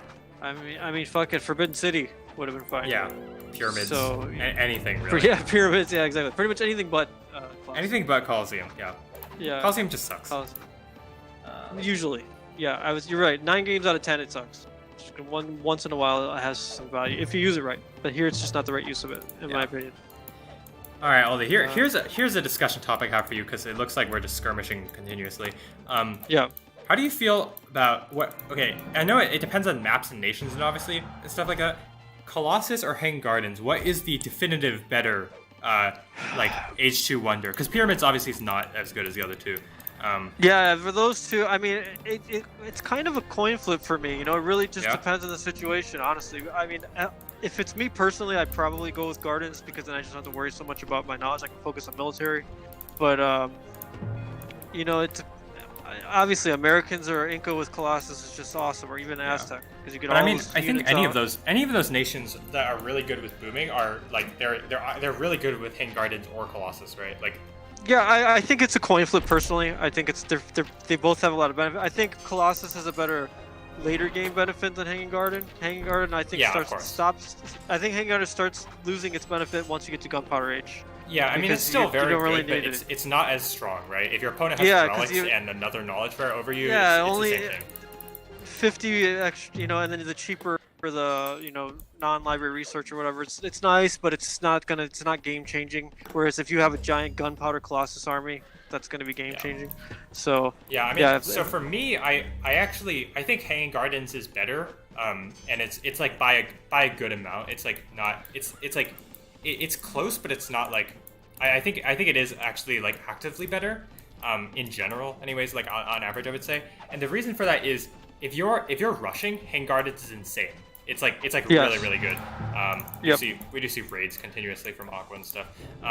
If you're rushing, Hanged Gardens is really, really good because it makes sure you're ahead on tech, which is one of the ways that a player on the defensive, a player that's booming will have. That's one of their advantages, right? Even though they may have a smaller army, but if you have a more advanced army and you have Hanged Gardens, like that, it's an insane bonus. If on the other hand, you know, Colossus is only good if you're booming, basically. So if you have the economy to support that population, Colossus is amazing. But if you don't have the army to support if you don't have the economy to support that army, then Colossus is just like, okay, you just invested like 3 archers worth of money to get, I don't know, like 100 more wealth at the end. Like it's and some more extra timber income. Like it's not really that good. Unless you can make use of it. Unless you have a great economy. Point. I mean, you could look at it right now, right? Look at how Aqua's using it. It's basically useless. Yeah, the golden comes up. But look at his wood, 112, and his population, 78. Yeah, so it's like it's nothing, you know. Yeah, okay, he would be capped at 75, admittedly. So he's got 4 more units, but it's not making as huge of an impact. No. I mean, Warlord would have been better off taking the Colossus, to be honest. Yeah, or Krunstall. I mean, like. Yeah. British is probably like I would say British or Inca is the best Colossus nation. British or Americans or Inca. I think. Yeah. Aztecs too, because you get the huge Aztec army. Yeah, that's true. And they get a lot of resources from that. British obviously because they have insane commerce cap, and then Inca obviously, they can just afford a lot of the wealth units basically, and most of their composition is wealth units. So yeah. Yeah, those are probably the best 4 units for that. I will say this, final thought on with the Colossus versus HG argument. I think that Hanging Gardens is best for all nations, where Colossus is going to benefit like those 4, like we said, the most. Where the Hanging Gardens is going to benefit regardless what nation you have. It's going to help you significantly. Yeah, it's like Colossus can be like insanely good, whereas Hanging Gardens is always just like really good. You know what I mean? Exactly. Yeah, the Hanging Garden is going to be good regardless of your skill level, regardless of your nation. Whereas Colossus is you really got to know what you're doing with it to make it the most out of it. Yeah, I agree. Also, yeah, you're right. It's like a big part of it is just like if you don't play Colossus well, it's like nothing, right? Like if you trade continuously over and over again and you throw away army, you're like it's like Colossus is useless, right? But if you're really good at like not fighting and just massing a large army and still slowing your opponent down, then you know you have a big advantage. And you see now Aqua's going to go for pyramids. And this is something I'll do with I like with Egypt. If I get Egypt, sometimes if I can, depending on the position, I go Colossus Pyramid and get the Dust Spot because you get the food and wood and gold bonuses there. Interesting. So Okay. yeah, that's a fun one to do. So I know you would like that. You should try that next time you're Egypt. Okay, maybe. Yeah. I mean, usually going wonders and rushing is not a good strategy, but that could work. You know, No, it does. I've used it on Himalayas. It's pretty good strategy. Have you seen that video of I think it's Jatin that he goes pyramids, but he goes like 5 farms in a woodcutter's camp, but then before putting down his library, he goes pyramids as Egyptians. Yeah. I've seen a lot of players do that. I personally don't love that build. No, it's bad. But I mean, it's fun, right? It's like it's a little weird. Of players do that. Yeah, it's a little weird. I've seen a lot of players do it. I'm not sure if Jayden innovated that or not. Maybe he did. But there's I have seen it. I'm not a fan of it personally. Yeah, agreed. But it is interesting, definitely. It is fun. Yeah, I mean, look, it's kind of a troll move. Yeah. It's a little bit of a troll. Yeah. Troll build. All right, now minimalistic is age 4, so let's see if he's gonna finish aging very soon. The metal income's not really there right now. Let's see if he's. It looks like they're just trading on the bottom side here. Inca can't really make any headway. Nor can the other British player. And oh, actually, they take the city. What the heck? Eminem's just way out of position. Yeah. Oh, takes the city back. Yeah, look at it back. He's got a ton of fire. Yeah, lances. I think they could honestly just double Warlord because Krunstall has very little army at this point. Yeah, he's still in his full boom mode. He still hasn't figured out a way to max out all of his resources. Yeah. 28 minutes in. Yeah. So, well, I mean, but look at the granary. No agriculture. He does have a smelter. So does have a smelter. No lumber mill, I think, though. Does he have a lumber mill? Don't see one. Oh, there's one in the back. Yeah, but there's no carpentry upgrade. So he needs to upgrade all that, then he'll max out and have a proper... I mean, but he's got a shit ton of resources here. He's got to use them. Yeah. So... he can nature pretty soon as well. We hear Minimalistic finally going to join the fray with upgraded units. Can trade all these crossbows, but also has some knights. And you know, this is something that I'll do a lot, actually. What I do sometimes when I age up and I have a zillion crossbows, what I'll do is I'll actually not just keep my knights in the back, and I'll put my crossbows in front, and then arquebusiers slightly behind them. Because then the crossbows will take all the fire, and you just lose crossbows, which are basically just bodies at this point. Like they're still good against your opponent's medieval age units, but you're way off. You're better off having more other units, and you don't really want to lose cavalry, especially right? in Chinese case, you want the heavy fire lancers are just way better than the crossbow. Yeah. Although admittedly, you know, this is something that I've talked about, and some people don't believe me, but I'm pretty sure this is actually a thing. Heavy fire lancers are actually a good amount worse than arquebusiers in a straight up fight. Well, yeah, I guess we have talked about this before, because arquebusiers, they have a quicker fire rate. Yeah. But the fire lancer has a sick range. Yeah. What is so the if range difference? Yeah. So in this scenario, the Chinese infantry are much better because they're just trading back and forth. There's no they're not in open field. They're not just like battling. They're just skirmishing over and over. And so that means in the long run, Minimalistic's gonna get the edge because he has a much larger range than his opponents. Although admittedly, King's Longbowmen have 12 range, so whatever. Yeah, but so do fire lancers. Yeah, exactly. So. Yeah, it's the same. They can neutrally, King's Longbowmen are nice. I still prefer fire lances over the only other gunpowder units I like better than them probably is the Janissaries for the Turks. Really nice. What do those do? I think it's similar to like the British. They're just really good against other light infantry. Okay. And they're super cheap. I think they're cheaper too, maybe. I don't know, but they have a lot of benefits. Yeah. Okay. So let's compare. So we've been chatting a little bit now. Let's compare about the situation in game. So I would say on the bottom side, it's 4Netters is winning, right? They have the Chinese player who's been in Gunpowder Age for a while, got Monarchy. The Romans player who's still a ways off from aging, but not too far. And the Romans player doesn't have literacy, big mistake. And then Warlord and Krunstall are still a little far behind. They just don't have as much army as their opponents because they've just been in boom mode, basically. But the Chinese player has army and has been in boom mode, so... on the top side, the Yarmax is just really far behind against Aqua. Aqua has Colossus, a much better economy. Yarmax doesn't have enough scholars, doesn't have enough population, so can't do anything. And Krunstall's rotating over to help. Crystal's up top now with Aqua here. It looks like. Oh, you're right. I didn't see that. This is a pretty Yeah. sizable army. I was wondering where most of his army was. Yep. Yeah. But it looks like they're just gonna give Warlord. Is gonna sacrifice Warlord to go take out Yarmax. Yeah, I Or are don't they really gonna like both that rotate choice. back? I mean, there's no reason for Crunstall to be up top. Like, clearly Aqua can just kill Yarmax by himself, so. Yeah, I don't know what he's doing. We see water battles again. Aqua gonna put out some Karax here. Yarmax has some as well, and Minimalistic's just kind of sitting back. They do take the city. Nice work from Minimalistic and Jack Sparrow. Jack Sparrow and now still they're needs gonna- literacy. Oh, he does get it, which is good. Gonna skyrocket that knowledge income. But now the Inca player is in a bit of trouble. Yeah, he's in big trouble here. He's got a ton of resources though. He just needs to build another city and start spamming Numinous. He'll be okay. He should be okay if he can just hold here. Yeah, but I'm not sure if he can. You know, it takes a while to build units, especially when they're upgraded. So, It's true. you know, if they just A-move in, I think they're gonna kill Warlord here. Yeah, and I don't think he has a granary either, so he's not getting that bonus from that Yeah. to the production, unit production. What is that, herbal lore or one of... Yeah, herbal lore, and I don't know why Crunstall's not going bottom to help him. It looks like Aqua is. Oh yeah, you're right. Aqua's like, okay, you know what, screw this, I'll just leave. They can go back. Still seeing water battles. Aqua's gonna age now. Yep. I mean, And I think- look at this barracks here, like below Warlord City. Like, come on, like you gotta get more production. Just you have so much timber. Put down like 3 barracks, 3 stables, and try to get production. Yeah. up. And also you need to build a 3rd city again, which I think he did somewhere in the back over there. Yeah, he's putting it down now. It looks like.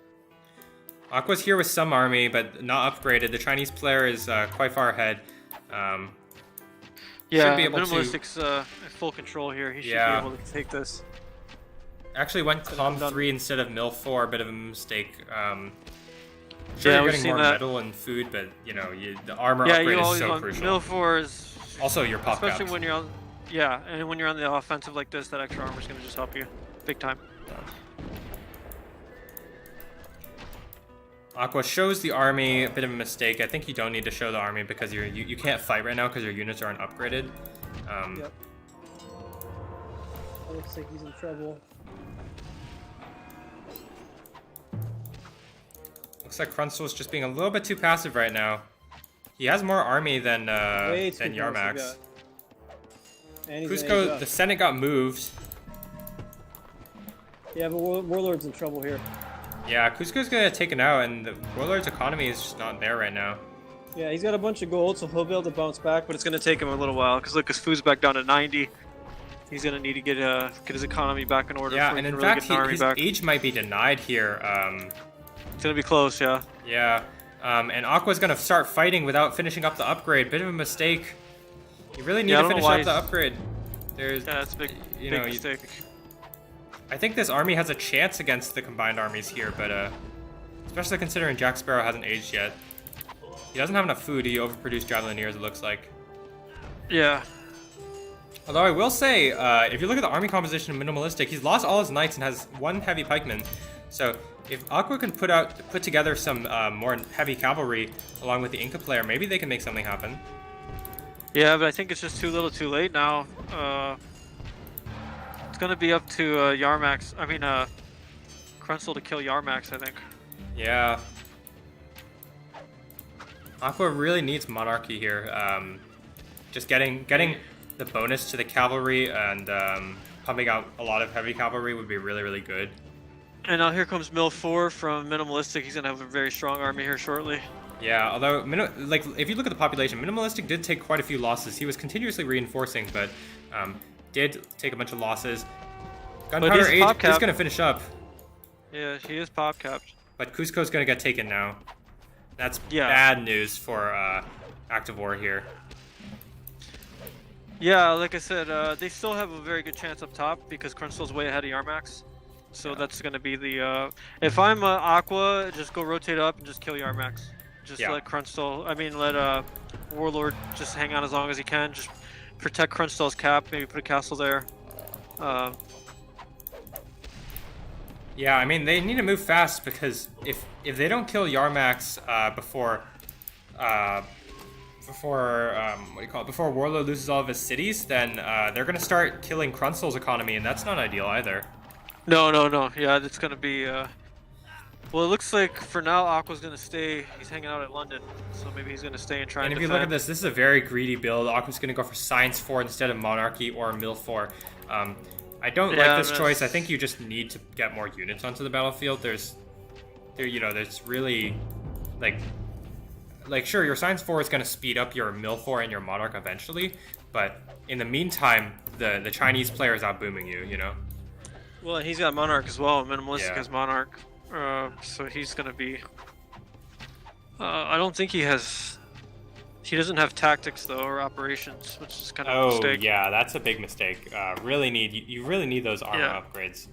That's a big mistake. But I mean, he's doing well. He's fine. Yeah. For now, he's fine. He's gonna need that eventually, and he's right at the capital now of Warlord here. So. Yeah, I would like to see them start using horses. And Warlord is getting Monarch now, it looks like.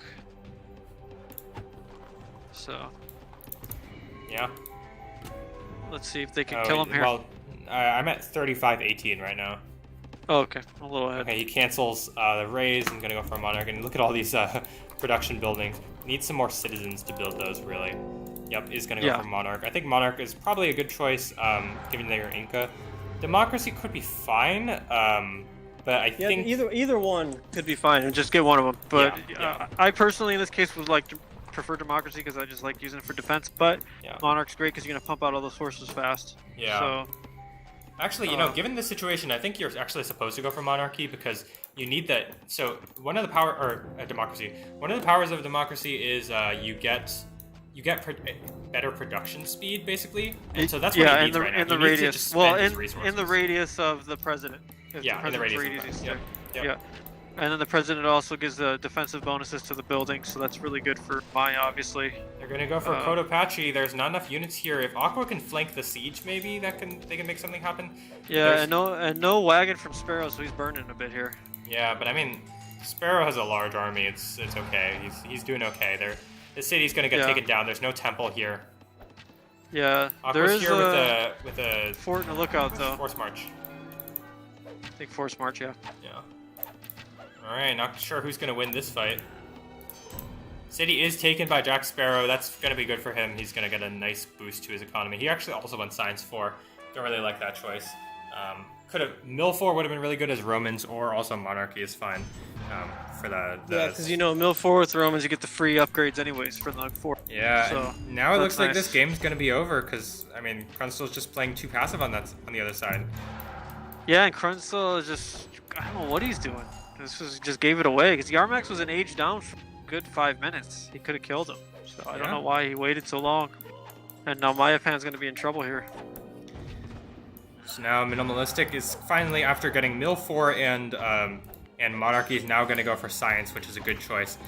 This is kind of like the build order you really do want to do. Basically, when you get to Gunpowder Age, you should have Mill 3, Civic 2, Commerce 2, Science 3. You want to go for Monarch and then Mill, or the other way around if you're pop-capped, basically. Those are the two reasons. But usually you always want to go for Monarch, especially if you're ahead on tech. And then after those two, you can go for... You either go for Commerce if you don't have the resources for Science and the Literacy upgrade, or you go for Science if you do. And Science obviously is great because you want the Literacy upgrade, which is the most important upgrade. Gonna skyrocket your knowledge income. And then obviously like Mill 4 you have the extra population as well as the armor upgrade, which looks like Minimalistic got the first armor upgrade but not the second one. And then Monarch obviously is a huge buff to your cavalry and also makes all your cavalry cheaper. And it looks like I don't think there's any chance they're going to be able to take the city back of Cotopaxi, and so it's probably going to be it. No, it's over. Yeah, that's it. Yeah. Krunstall Blue is up. Their only chance was Krunstall up top, but you look, Cavalry is completely reinforced now. Yeah, and in fact, Krunstall's nice actually army. lost a fight, and now Mayapan's going to go down. Yeah, so. yeah, that's what I mean. So he blew his chance up there. Yeah, and we love you, how much Krunstall. food You're a he's floating, super boomer, but it just Yeah. he's got all these resources and just no army. It's a big mistake. And Minimalistic. His library is looking good now. Science 4. He just needs one more research for age. Yeah, you can commerce at this point would be awesome, as would civic. Or sorry, that's Jack Sparrow. Just kidding. Yeah, just needs civic. Yeah, he's got a printing press now, so look at his knowledge, 3 plus 384. That's great. Yeah. We're gonna find it times out here, and in fact, Minimalistic I think he's been investing a little bit too much in tech. Doesn't have enough units anymore. But he is repairing Cotopaxi. He is repairing. It's a bit slow, but he is repairing. Yes. Yeah. And So these it's gonna sieges keep are them- actually helping out. If you've played scenarios before, you know sieges are actually really good at killing large groups of clumped up infantry like this. Yeah, that the splash bonus is pretty nice. Yeah.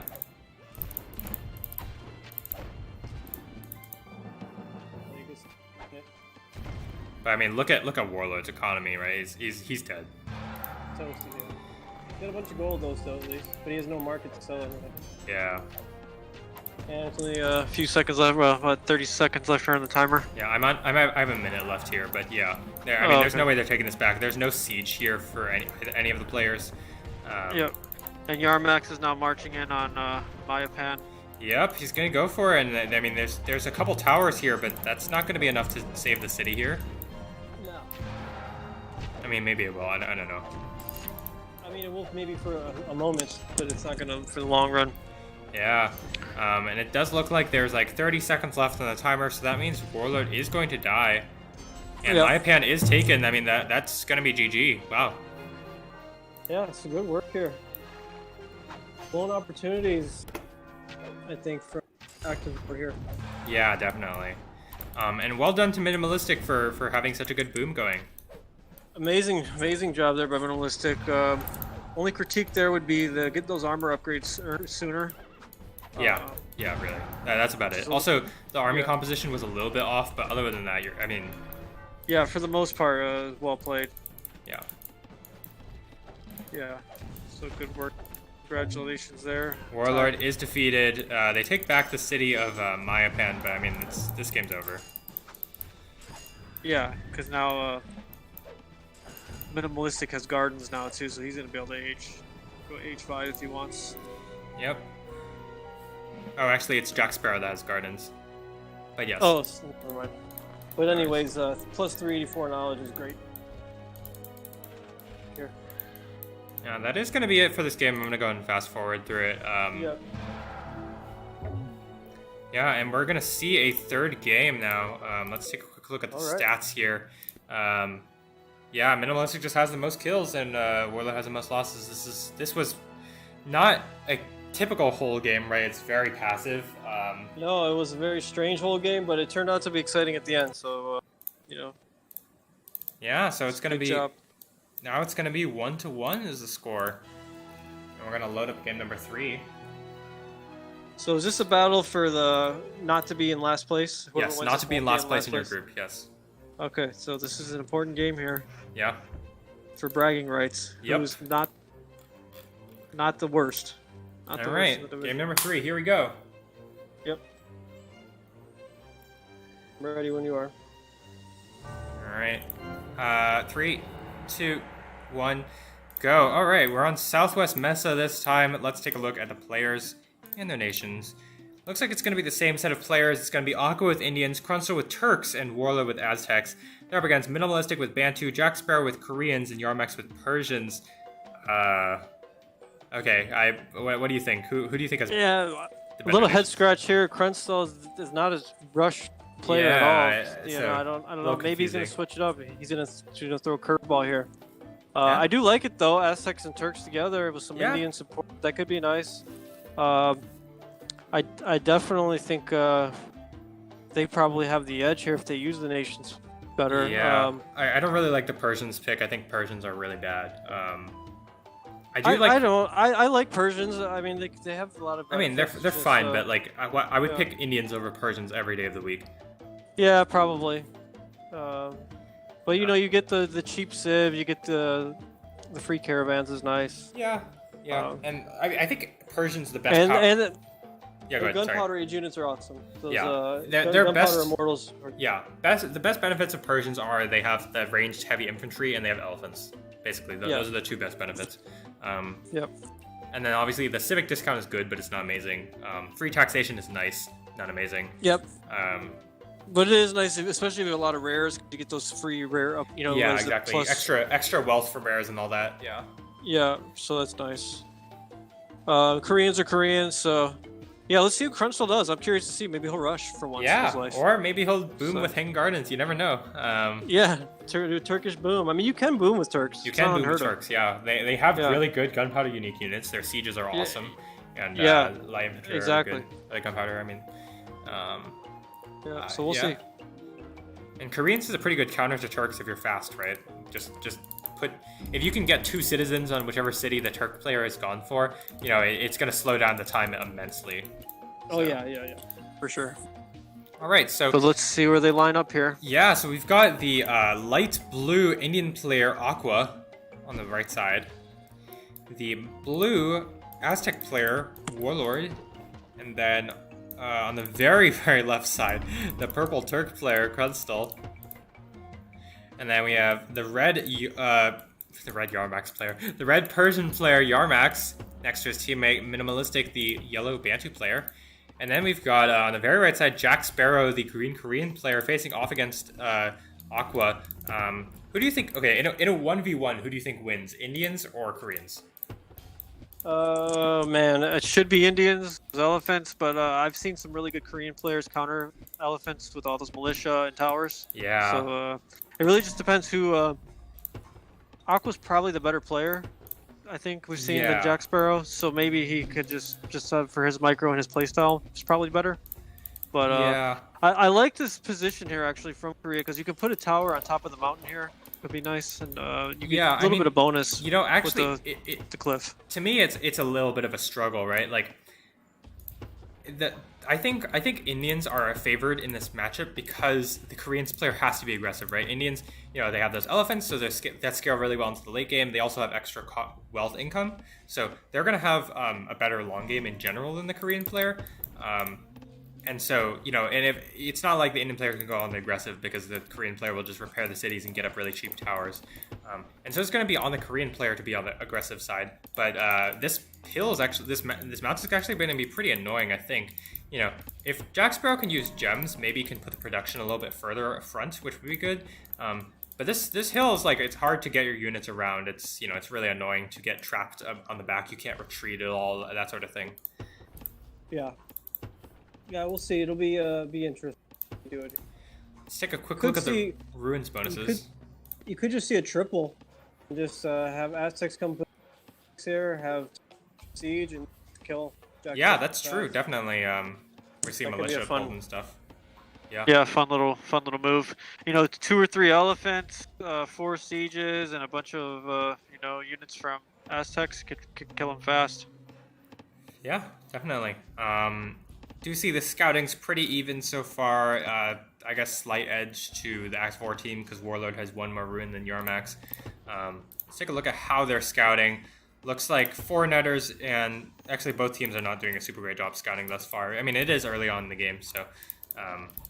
But this is a late library from the Turks player. 420 library. 420 has money to put it down. Very late library. And then here, Aztec player has already getting the library going. And then Aqua has already gotten commerce, and as the Korean player is actually like exactly the same. Given the money that Jack Sparrow had, I think I actually would have liked to see Civ first. Just because you don't have that much wood yet, it's a +5, and you'll have enough. You just want to grab this center position or on the forward position. Although, admittedly, Jack Sparrow doesn't know about gems. But yeah, I think Civ first might have been the better choice, but it's still fine. Yeah. Yeah, I agree. We see a bit of a citizen raid here, going to start attacking a farm. Going to cause some serious damage to this farm, yelling insults at this square of crops here. Yep. He doesn't like it. Nope. So yeah, I mean, what do you think if you're Yarmax and Minimalistic? Where do you civ? Especially keeping in mind that you're a Bantu player and a and a Persian player. So you can, as a Persians, you can pretty easily go Civ 2 in Classical Age early, and then obviously Bantu player you can get 2 cities. Where do you go Civ? Do you immediately Civ near Jack Sparrow's spot, or do you? I mean, if I'm minimalistic, I probably would Civ 1, maybe just to the south, just to the west here of Seoul, maybe, to try and to block in Aqua. Yeah. I mean, he could be aggressive and do both cities there and just completely. I mean, look, if he completely isolates Aqua, that could be trouble for him. Because then Yarmax can still build, like you said, 1 or 2 cities up top and protect. You know, they can protect Silver. So maybe that's what they do. I think that's fine. Yeah. I think he has to put at least 1 city down there with Jack Sparrow. Yeah, Indians player is going to go for Mill 1, whereas Jack Sparrow doesn't have the citizen in the right spot. Actually not going to Civ forward, which I think is a bit of a mistake. I think you really do want to Civ forward in this spot. Your Koreans, you can push forward. You're not going to get killed. Also, I don't like this choice from Aqua here to go Mill 1 because you're up against a Koreans player, so even if you intercept their first city, which usually is an awesome thing to do with your first hoplite, it doesn't work in Korea. It doesn't matter. Your opponent's going to finish the city. It doesn't work on Koreans because that's their nation power. Unless you Snipe the building citizen, but that's difficult to do. Yeah, difficult to do. He's got a bowman coming out anyway, so it looks like he's just going to try and 2 bowmen, a little archer harassment. Looks like Jack Sparrow's going to go for a city on the left instead. Yeah, that's where I was saying minimalistic could Civ. Yeah. Somewhere right there. Yeah. And maybe he still will. Maybe he'll come down, because if he does that, like I said, he's going to completely isolate Aqua. He's going to be in big trouble. But it looks like minimalistic is going to build towards the silver, which I think that's fine too. Oh yeah, speaking of rares, let's talk about them. So, for 4Netters here, they've got Bison, they've got Gems, even though they haven't scouted it. On the top side, there's Diamonds, there's there's Tobacco, there's Peacocks, Silver, and then in the middle in No Man's Land, there's Wine, Obsidian, Spice, Silk. On the top left side, there's Cotton, and then for Active War, they've got Dye. Real quick here, 2 slingers, 2 archers coming now from Aqua, and a barracks coming from Warlord. So this is a pretty heavy raid. Yeah, definitely. They're being aggressive here. But anyways, back to the rares real quick. What other rares we got? We got Pappy behind Delhi. There's Amber and Horses. I don't know. I mean, that's a lot of rares to keep track of for our viewers. What do you think, Goldie? Who do you think has a better set of rares? It's Diamonds is obviously great rare. They don't know about it. I guess it just depends on which rares they find and use. A lot of gold rares for 4Netters, if they can find. I mean, they are using silver. They have tobacco, and as you know, gold rares are great, especially for the Persian player because they'll be able to build more elephants. Yeah, definitely. So, Aqua's raid, it's gone completely uncontested thus far. And it might deal some damage. But he does have mill. Especially if Jack Sparrow does have mill, though. If Jack Sparrow doesn't micro, keeps that citizen alive. Going to start shooting arrows, which is a nice choice. His barracks is, I think, it's on the other. Yeah, it's on the other city. This is why I think this city placement is not good for him. He just has to walk all the way around, right? Like it's so awkward for him. And Warlord doesn't need to be here. Honestly, he could be out doing something else. It's really unnecessary. So they are going to harass Soul a little bit. Yeah. But Warlord could have been up. Maybe putting pressure on the Bantu player or something. Or raiding along the middle. That's probably a better choice. They don't know anything in this empty area here. They have scouted silver. Would like to see a silver raid. Looks like Jack Sparrow's now got a decent little army to come to help defend. Yeah. Does look like Minimalistic and Yarmax have chosen, okay, you know what, we're not going to Civ near Jack Sparrow. We're just going to play defensive here. Jack Sparrow can survive by themselves, which is, I mean, it's a fine choice. Yeah, it's fine. If it was me, I would have probably went for the more aggressive and, like I said, just isolate him. If you're minimalistic, completely cut him off and then just kill him fast. Because where's he going to Civ? If you Civ all the way around him, he's going to pretty much he's going to have to leave that territory, go Civ in one of his allies' territories. And then you have a free city there to take. Yep. Aqua's not putting because- down the second city yet, which is definitely a bit of a blunder. See some Yeah. skirmishing between slingers and archers. If Jack Sparrow just brought some citizens over and just killed these units, I think he would be way ahead, but instead he's not. And Warlord's here with some units as well. Yep, and I guess Yarmax and Minimalistic are just content to boom along here a bit. Yeah, and this is not super great usage of Bantu. It doesn't have a barracks quite yet. Bantu, one of their main strengths is their fast infantry. Basically, that's that's one of their best abilities. Yeah, just get out and start raiding. Yeah, and instead it's going to be Yarmax who's going to get out and start raiding with some units. Well, it looks like he is gonna actually at Maozu city. Yeah. He's got a barracks there. Yeah, and I don't mind this barracks position because you can reinforce the second Korean city that's not Seoul. Yeah. If you need to, so not too bad there. Aqua is gonna go for that city in the back. I don't really like this. I think you could just sit forward and try to contest gems, because gems is probably gonna be really important. Yes. The good raids from Aqua, it's definitely slowing back down. And you see Aqua's going to be able to age soon. Yeah, and let's compare economies here. They're both at similar economies. Does look like Jack Sparrow is overproducing citizens a little bit. And Minimalistic's going to age. Let's take a look at Warlord's library. Warlord is a pretty slow age for a Turk player. Good Wait, no. from Actually, wait, this is Yarmax. Warlord. Yeah, sorry. Yeah, this nice raid on Dai here. That's going to hurt them quite a bit. Yeah. Pretty painful. Yeah, Warlord's Aztec. So he's Oldie, you see this? Look at Krunstel's library. Oh, well, yeah, I'm not surprised. Science 2 once again. Krunstel, don't do. If you're in the chat, don't do this. Science 2 in Ancient is bad unless you're Chinese or you have Pappy or both. Especially on land maps, it's pretty bad. He must have came up in the standard ranks. That's very much standard player mode. Yeah. We do see Minimalistic's going to go for Hanging Gardens. Pretty gutsy play against Turks, but I think it's going to work out because the Turk player's gone for Science 2. And now he's going Civ 2, or Com 2. Yeah. Science 2, I Com mean, 2. you do have Silk, I guess? Question mark? Yeah, oh yeah. Again, he's a known boomer. Yeah. So. Okay, boomer. Warlord's gonna go for Colossus. I like this choice. Clearly, everybody's just gonna tend to let the game get a boom on once more. Yeah. Well, it looks like we're in for another 40-minute. Everybody sit back and boom the game, Oldie. Yeah, seems that way. The Aqua's aged. But if you look at Jack Sparrow's gonna age, but if you just look at his library compared to Krunstel, I mean, it's crazy. Yeah, he was just forced to make a bunch of units compared to Krunstel, so... Yeah. Although now Yarmax is going to come back here now and harass Krunstel.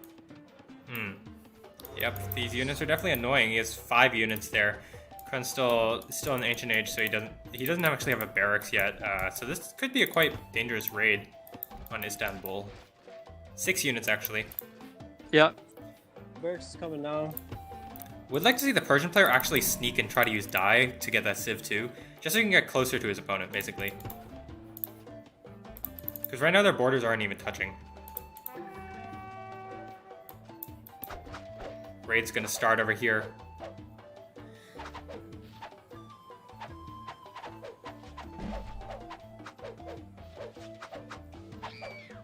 Yeah, this is a good raid here from Rex. Put some pressure on Turks. Yeah. Hanging Gardens is completed for the Bantu player. Economy's not looking that great, but I think we'll see some spamming of citizens and farms in short fashion. Here goes another Science 2 for the Bantu player. I don't mind that one so much, because he already has 3 cities. He doesn't need Civ 2. Yep. And he's got a ton of knowledge now because he's got the garden, so it's going to help him age real fast. Yep. So he'll get the fast age here. And silver. Yeah. Let's take a look at how the Koreans player is doing. Just kind of booming along. Going to go for Senate at Seoul. Yeah, but he's pretty far behind in library research. Yeah, I think Aqua's gonna end up ahead here because Aqua has science right now, and we'll have like universities and stuff, I imagine, soon. So also already has an elephant coming out, which is gonna be a little scary to deal with. Oh, just kidding, elephant's garrisoned. Okay, all right. On this side, Yarmax has just used those units, just park along. He's like, okay, I've dealt enough damage. I can let Krunstel sit back a little bit. You know, I feel like I've killed enough citizens, done enough harassing and stuff. Yeah.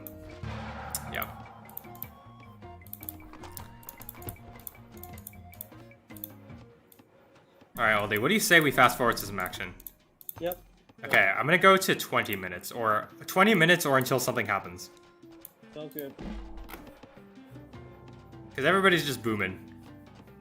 You know, we do love to watch people boom, but you know, it's way more, for me personally, it's way more fun to actually boom rather than watch people boom. So, you know. Yeah, it's just a lot of boom and raid. It looks very much like a standard game. Yeah, I mean, you know, booming and raiding is not a terrible strategy, right? It's like although Yarmax, I'm at 18-14. If you look at Yarmax is here, he's going to try and sneak on Istanbul with his push. Oh yeah? Yeah, he has some units. This looks like an army raid to me. I don't think he's going to be able to take the city, but he's target firing it.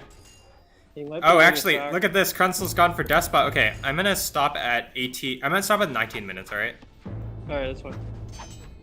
City's reduced. I don't think it's going to get taken. It might get taken. Alright, I'm at 19 minutes now. Okay. There's 3 war elephants here. Despot's no good against war elephants. No. Bad call there to have a Despot. Oh, but on the other side, Jack Sparrow loses the capital to Aqua with war elephants as well, so it's going to be a war elephant capsack trade, probably. Yeah, maybe, I don't know how that happened. You Koreans just repair. Yeah. Maybe he got sniped. Probably got sniped. You got a bunch of heavy infantry, too. And we've seen this from Aqua a lot. He loves these heavy infantry rushes. Just post some archers up there. Yeah, Yarmax is going to take it, and looks like they're going to trade people, so it looks like... Yeah, but Krunstel's timer is double, so... Yeah. I think he's going to be able to take that back at some point. I don't know, Warlord's pretty far in a position, so... Yeah, it looks like Jack Sparrow was able to take it back with this tower. Jack Sparrow. Yep. And he's got a bunch of food. He should be spamming units out. Yeah, or he should just pull his militia at this point. Well, he did lose the... Yeah, he should just pull militia, really, and make archers. Yeah. Archers are good against phalanx, and militia are good against everything else, so... And he should be bribing these elephants. Senator... Yeah, bribing. Just sitting back a little bit. On this side, the Aztec player has a sizable army. Jack Sparrow's just... He's giving this away here. He could be repairing... Yeah. He is going to bribe an elephant, maybe... Or is it and Krunstel has a terrible economy, but has a good library somehow. But library's not going to help if you have a bad economy. Yarmax is doing pretty well for himself. Has a lot of floating timber and metal there. Can easily make a bunch more units. Here. Krunstel's in big trouble here. Yeah. I'm not sure how he's going to take the city back. Me neither. Like Warlords that has any intention I go. So. And Warlord's not going to be able to do anything. So. I think Krunstel's going to die. Yeah, I think so too. I mean, he still has 5 minutes on the timer, which is quite a bit. But yeah, but look at Warlord has shown no interest in going back to help him. Yeah, and Krunstel's not building his second city. Yeah, I don't know. I guess they just said, you know what, Krunstel, that's what you get for coming. Yeah, I guess they just left him alone. Yeah. Jack Sparrow's taken the city back, has a decent army. He did end up bribing an elephant. Now he's going to get this fort up at the front, and that means Aqua's not going to be able to make any progress on that side. Yeah. So Aqua's done with his advance for now. Warlord's finally aged. He's not going to do anything against. This is great defensive setup here by Minimalist. Got plenty of units. Yeah, and being Bantu, you can rotate pretty easily, so... Oh, it's super easy, yeah. So, I don't know. I think Cruncell just giving up. He's just like, forget it. Yeah, I don't know. He just doesn't have much resources to use. Well, now we he could build, see some sieges finally coming up for Yarmax. They're gonna take build ages to another get city there. at least. You know. Now we see here Jack Sparrow's not gonna repair his fort, so it's just gonna go down. Big mistake there. Yeah, that is a mistake. Yeah, another awkward rally point. He's gonna walk into phalanx that's just gonna die immediately. And he needs to raise the Senate as well, so he can. He's actually building another fort at the back. I mean, it's fine, right? He's realized, okay, whatever. well, I just need to hold, and eventually Crunston will die, and then that'll be it. But Yeah. About 3 minutes here left on Cruncell. yeah, Aztec player gonna fight it out with the Bantu player, who actually has a smaller army here. Bantu shouldn't be taking this fight. He should just back off. Try to build up some more army. Yeah, that's what he does. just you don't have to be aggressive. Chill. Although you are going to lose against Aztecs in the long run, and that's kind of what he's doing right now. He's just throwing away units. Yeah, you don't want to do that. You don't want to feed the Aztecs. Just stay away. Don't engage with them unless. Yeah, unless you need to, yeah. Yeah, it looks like Yarmax is sending resources to both Minimalistic and Jack Sparrow. But he needs to just focus on killing here. Cruncell's completely given up, so just, just gotta wait till he's dead. Yeah, it looks like Aqua's aged and now has a pretty sizable army, and again, it's just Jack Sparrow didn't use the repair power of Koreans. That's your best power as Koreans. Yeah, for sure. I don't know why he hasn't used it at all. Yeah, Soul's gonna go down easily. Yeah, so now Jack Sparrow's gonna die. This is gonna be a 2v2, it looks like. Yeah, but it's a 2v2 with one of the 1v1s winning. Yeah. Minimalistic is clearly a little bit behind Warlord here. Yeah, Although Warlord's not doing a great job booming. Minimalistic has a better library. Yarmax is aging, and he's gonna be able to help. So he'll upgrade his elephants and his units. Upgraded ranged heavy art immortals. Yep. So, yeah, Cruncell, is he gonna die here? Looks like it. Maybe. Well, oh, you mean Yeah. instantly die? I have no idea. Yeah. Pretty close. There are 5 Yeah, sieges here. There's no supply wagon because he's not aged yet. There's not enough infantry near the city to make something happen. Cruncell should just pull his militia and try to deal as much damage as he can. I mean, Cruncell gave up, but he didn't build his second city. He could have easily, Yeah. kept trying, but he just. Looks like Aqua's rolling on this side. Jack Sparrow again. Yeah. It's just not. You didn't raise your Senate. You didn't. Alright, now Cruncell gets insta-killed. Yeah, he's about to. Yep. And he dies. Yep. Nice And work now there he's- from Yarmax. Alright, now Yarmax, you just gotta upgrade, get us this, he's got pop, he needs to get milk. Yeah, I think he needs to kill some of his random citizens and just get more scholars so he can Yeah, build. he can kill some of his woodcutters, he's max wood. Yeah, and he's also got like 6 random citizens just floating everywhere. Yeah, and just work your way down to Technotilia and put pressure on Warlord's Yep. capital. Because Warlord doesn't have that many units at this point, which is a bit No, and surprising. and his army's- He just needs to make more units. His army's far away too, he's got a long way to go back. Yep, He is that's putting true. up a tower there, and a lookout, it's not gonna stop him. And he's got, a decent amount of militia he could pull, but they'll get slaughtered. But this is a nice army composition for Minimalistic here. Gonna snipe a siege. 8 Yeah. heavy cavalry. It's really good. Yeah, and a bunch of these infantry are fast and efficient. Yep. Fast skirmishers. Yep. Yeah, so if Jack Sparrow instantly dies here, I think it doesn't matter still. I mean, I think they're still going to be okay because it looks like Minimalistic has played this so that he's going to win in the long game against Warlord. And Warlord's going to rotate back, it looks like now. Capital. I'm not sure. Yeah, it looks like Yarmax is going to try and go in there, but I think this is a mistake. He needs to get a supply wagon.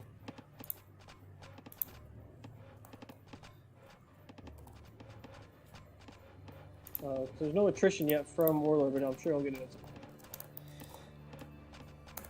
Yeah. Plus, your siege only shoot, what is it, 50% without a supply wagon? Yeah, something like that. I don't know. Let's So see. they're slower. Their Yeah, no efficiency's supply not wagon. His units aren't actually upgraded aside from the crossbows. definitely a mistake there. Also, he's not upgrading trebuchets. Yeah, now there's 3 towers here from Warlord. He's gonna be able to pretty easily. And it looks like Minimalistic's gonna try to rotate over Pharaoh. I think it's just a waste of time. Yeah, I think he doesn't need to do this. I think he should just focus on trying to kill Warlord here. Yeah, he's got gardens. He's gonna age any minute, any second, really. Yeah, that's true. And there's a lot of militia here for Jack Sparrow to pull. They're currently just sitting there not doing anything. Jack Sparrow doesn't have a second city either. You see Warlord's way behind in the library. Alright, looks like these citizens aren't going to get turned into militia because of the... It's already been assimilated, so instead he's just going to go in with these 14 militia and start moving them in. You know, you gotta do what you gotta do, I guess. Yeah. Kung Fu style. On the side, Warlord still has some army. It's actually quite a bit larger than this army from Yarmax. I think Yarmax needs to back off because currently Minimalistic isn't keeping Warlord busy at the front. So this is a very optimistic trying to take Tenochtitlan. Yeah, with all the towers and a ton of militia there. Really needs to just run away, although his sieges aren't going to get far. He's going to lose a lot of army against it. He's going to lose a lot of units against this, and that means a lot of plunder for Warlord. Yep, he's going to feed the Aztec. Another ambush. Warlord ambushes. Nice choice there. Well, it looks like Seoul is taken back. Wow. Impressive. So good job. Good work there for Minimalistic, and he's aging. So this is it. I think Minimalistic's going to save the day here. He's going to go age 4. And that's going to be trouble for...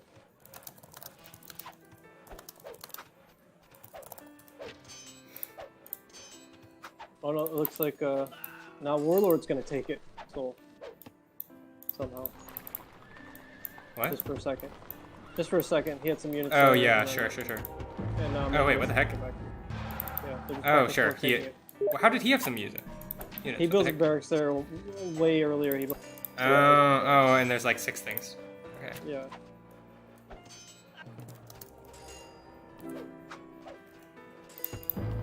And Aqua did build a tower there. Yep, and they're just trading the city back and forth. And it's got a long timer still, over 3 minutes. As soon as Minimalistic ages, look at all these gunpowder. Yeah. Good to go. He is aging now, but his supply lines are very far off. He's gathering some units back at Mahudzu, but it's not working out. Let's take a look at how Yarmax is doing. Yarmax, the only player to kill somebody else in this game thus far, really should focus on booming up, getting his economy rolling, so he can... Oh, now Warlord's going to fully rotate. You see this? He's going to fully rotate over. I think they're just going to sit here at Seoul now. Yeah. Try and kill him. And that's fine. That's actually going to benefit Minimalistic here. He can just boom up his army and just go kill Warlord on the other side. Yeah, and if you look at Warlord's library, he's only now researching Science 2. We'll get Science 3 soon, but it's a little late. Yeah, he's super late. Especially against this Bantu army that's already ready to... Yeah, Bantu's going to go for Monarch, and we're going to see Minimalistic crush this game once again. Yep. And Minimalistic has realized, okay, well, Jack Sparrow, I'm sorry, at this point you're kind of useless, so just do whatever. Yeah, you're going to take one for the team here. Yep. Although Minimalistic is not getting the tactics again mistake. Yeah. Minimalistic, you're doing great, but please get tactics, you know. Tactics is huge. It does look like Yarmax is going to go for Colosseum. Please don't get Colosseum, it's really bad. Alright, and then Minimalistic has a pretty large army now. If he goes in and starts sieging, I think that'd be really good, because Warlord's way out of position. He's moved all his units to Seoul to try to help out. He's committed to kill a stupid. He didn't need to go there. Aqua. So, and actually, Aqua should have just rotated back with him, and just left a small little, you know, maybe a single elephant in there, and then just go back, because now Minimalistic's gonna steamroll here. He's gonna start snowballing down. Yeah, although he does only have 2 sieges. He needs another one. Yeah. But he's going to deal good damage. I would like to see an army... I would like to see him split off some of these cavalry to use as raids in the back, because that's going to hurt the Aztec player quite a bit.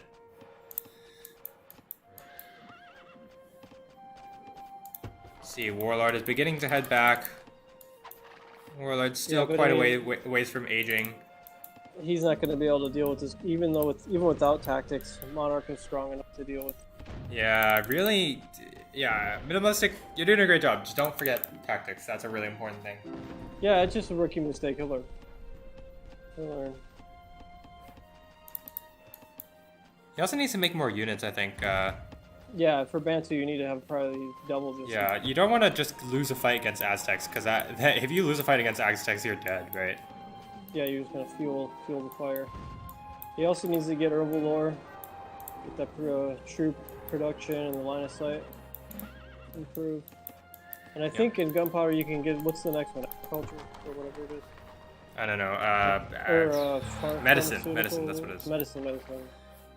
Yeah, So yeah, I mean, medicine. look at Warlord's army. It's actually much larger than Way larger, Minimalistic's. And Minimalistic doesn't have any heavy infantry, unfortunately, so that's gonna be a bit of a blunder too. If he Yeah, had but he's armor, got- I think he could win this fight, but He's got 9 heavy knights though, so should be alright.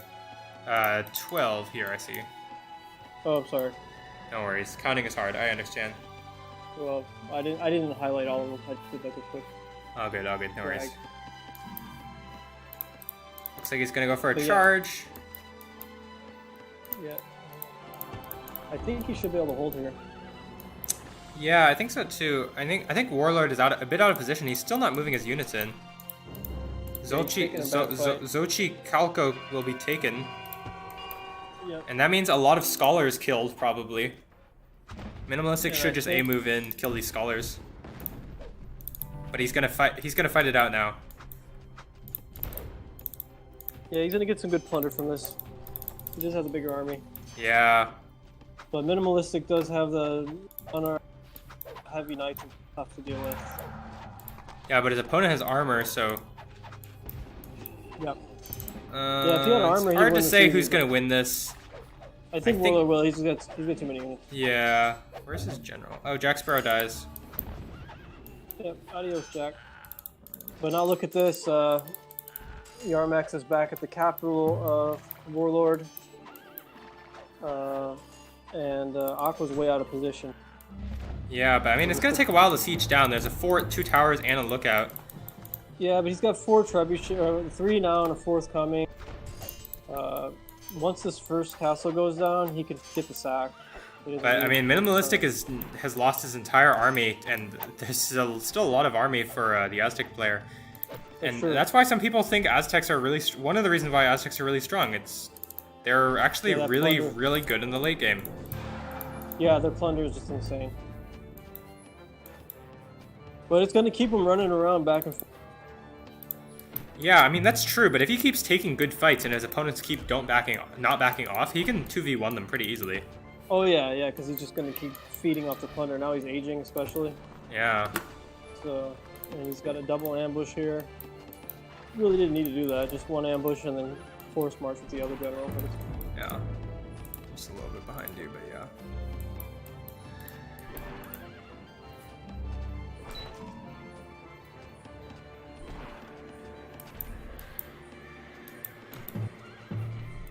Castle's gonna go down finally. yeah. Yarmak's still still just recovering. Warlord's gonna age now. Yep. Ambush coming in, and it's gonna crush this army easily. This is Yarmak's overstaying his welcome once more. Yeah, It's look gonna at all give that away a plunder. bunch of plunder. Yeah, 45. It's going to jump to 60 here as soon as he ages.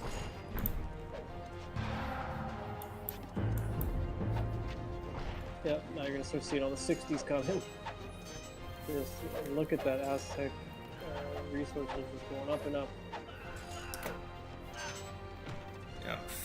All this one plunder, now it's 60. Oh dear. This is the Aztec player's Aztec is the dream. finest. Yeah, Aztec is their finest. Yeah. Alright, that's probably it, right? I mean, Yeah, I think so. I'm gonna fast forward a little bit because I think this game's gonna go for a little bit longer, and it's been a long cast, Alright. and my brain's a little bit fried. But I'm So gonna go fast forwarding to now. I'm gonna go to 37 minutes, and then we'll see where we are. Okay. It's like terracotta coming from Yarmax. Yarmax still hasn't Minimalistic aged. taking another bad fight. Yeah, he hasn't. So there's gonna be trouble here because Minimalistic's gonna get doubled. Yarmax is dropping the ball here. Yeah, definitely. Alright. Should be at 37 minutes momentarily. Alright, I'm at 37. Okay. Yeah, this is a nice army from Aqua here. Bunch of upgraded elephants, a bunch of infantry. Well, I imagine we'll get monarchies soon. And you can't 2v1 people even if you're Bantu, because your opponent is an Aztec player who is Colossus, so... Yeah, they're just gonna roll now and Yarmax is out of position. And that's gonna be it. Yeah. Alright, that's gonna do it for this game. Yarmax does click up on the age button, but it's too little too late, I think. Yeah. Just gonna fast forward a little bit more. Yeah, it ends at 39:35. Yeah.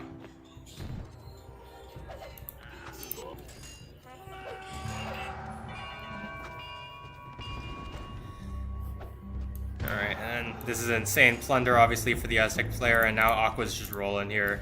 Has plenty of army. Yeah, it's over. Good job for Aqua to come back and close this thing out. Yeah, but Yarmax just didn't have enough units. GG is called. Yeah, I think Minimalistic had this game. He just forgot the tactics. Yeah, If he I gets think the so tactics, too. he If he had wins that tactics, he battle. wins that battle in the Yeah. middle. He doesn't Yep. lose as many units, and then he pushes, and then it's over. Yep. Admittedly, Yeah, also Yarmax Yarmax- didn't do a super great job either, but you know, I think this Yeah. was minimalistic primarily. Yeah. All right. But That is yeah, gonna do it first for the one being series. yeah, that's it. So good job for Act of War there. All right. Yep. Active War is not the worst now. Yep. So, All right, and that is the Congratulations. last. That is the last group stage match. Thank you so much to everybody who has watched some of our games. Really appreciate your viewership. We hope everybody has enjoyed us casting all of these games, because we definitely have at least some of them. Anyways. yeah, I'd say majority of them have been good. Yeah. Definitely Oldie, what was your more than- favorite? What was your favorite match to cast? My favorite was the 2v2 on lakes where everybody played terrible. Yeah, the Quetzal and Corey. Yeah, that was funny. Yeah. Sorry, folks, but That was- you guys did play pretty bad. It was very funny. Yeah, it was an interesting one. Yeah, I don't know. There's been a lot of interesting matches. I'd have to think about it. But, Yeah. Anyways, Yeah. There's been a lot of good lake ones for sure. yeah, definitely. All right. So that's going to do it for this stream because Oldie and I need rest. Thank you so much for watching. We'll be back with more announcements probably this evening. Yeah. All right. See you later.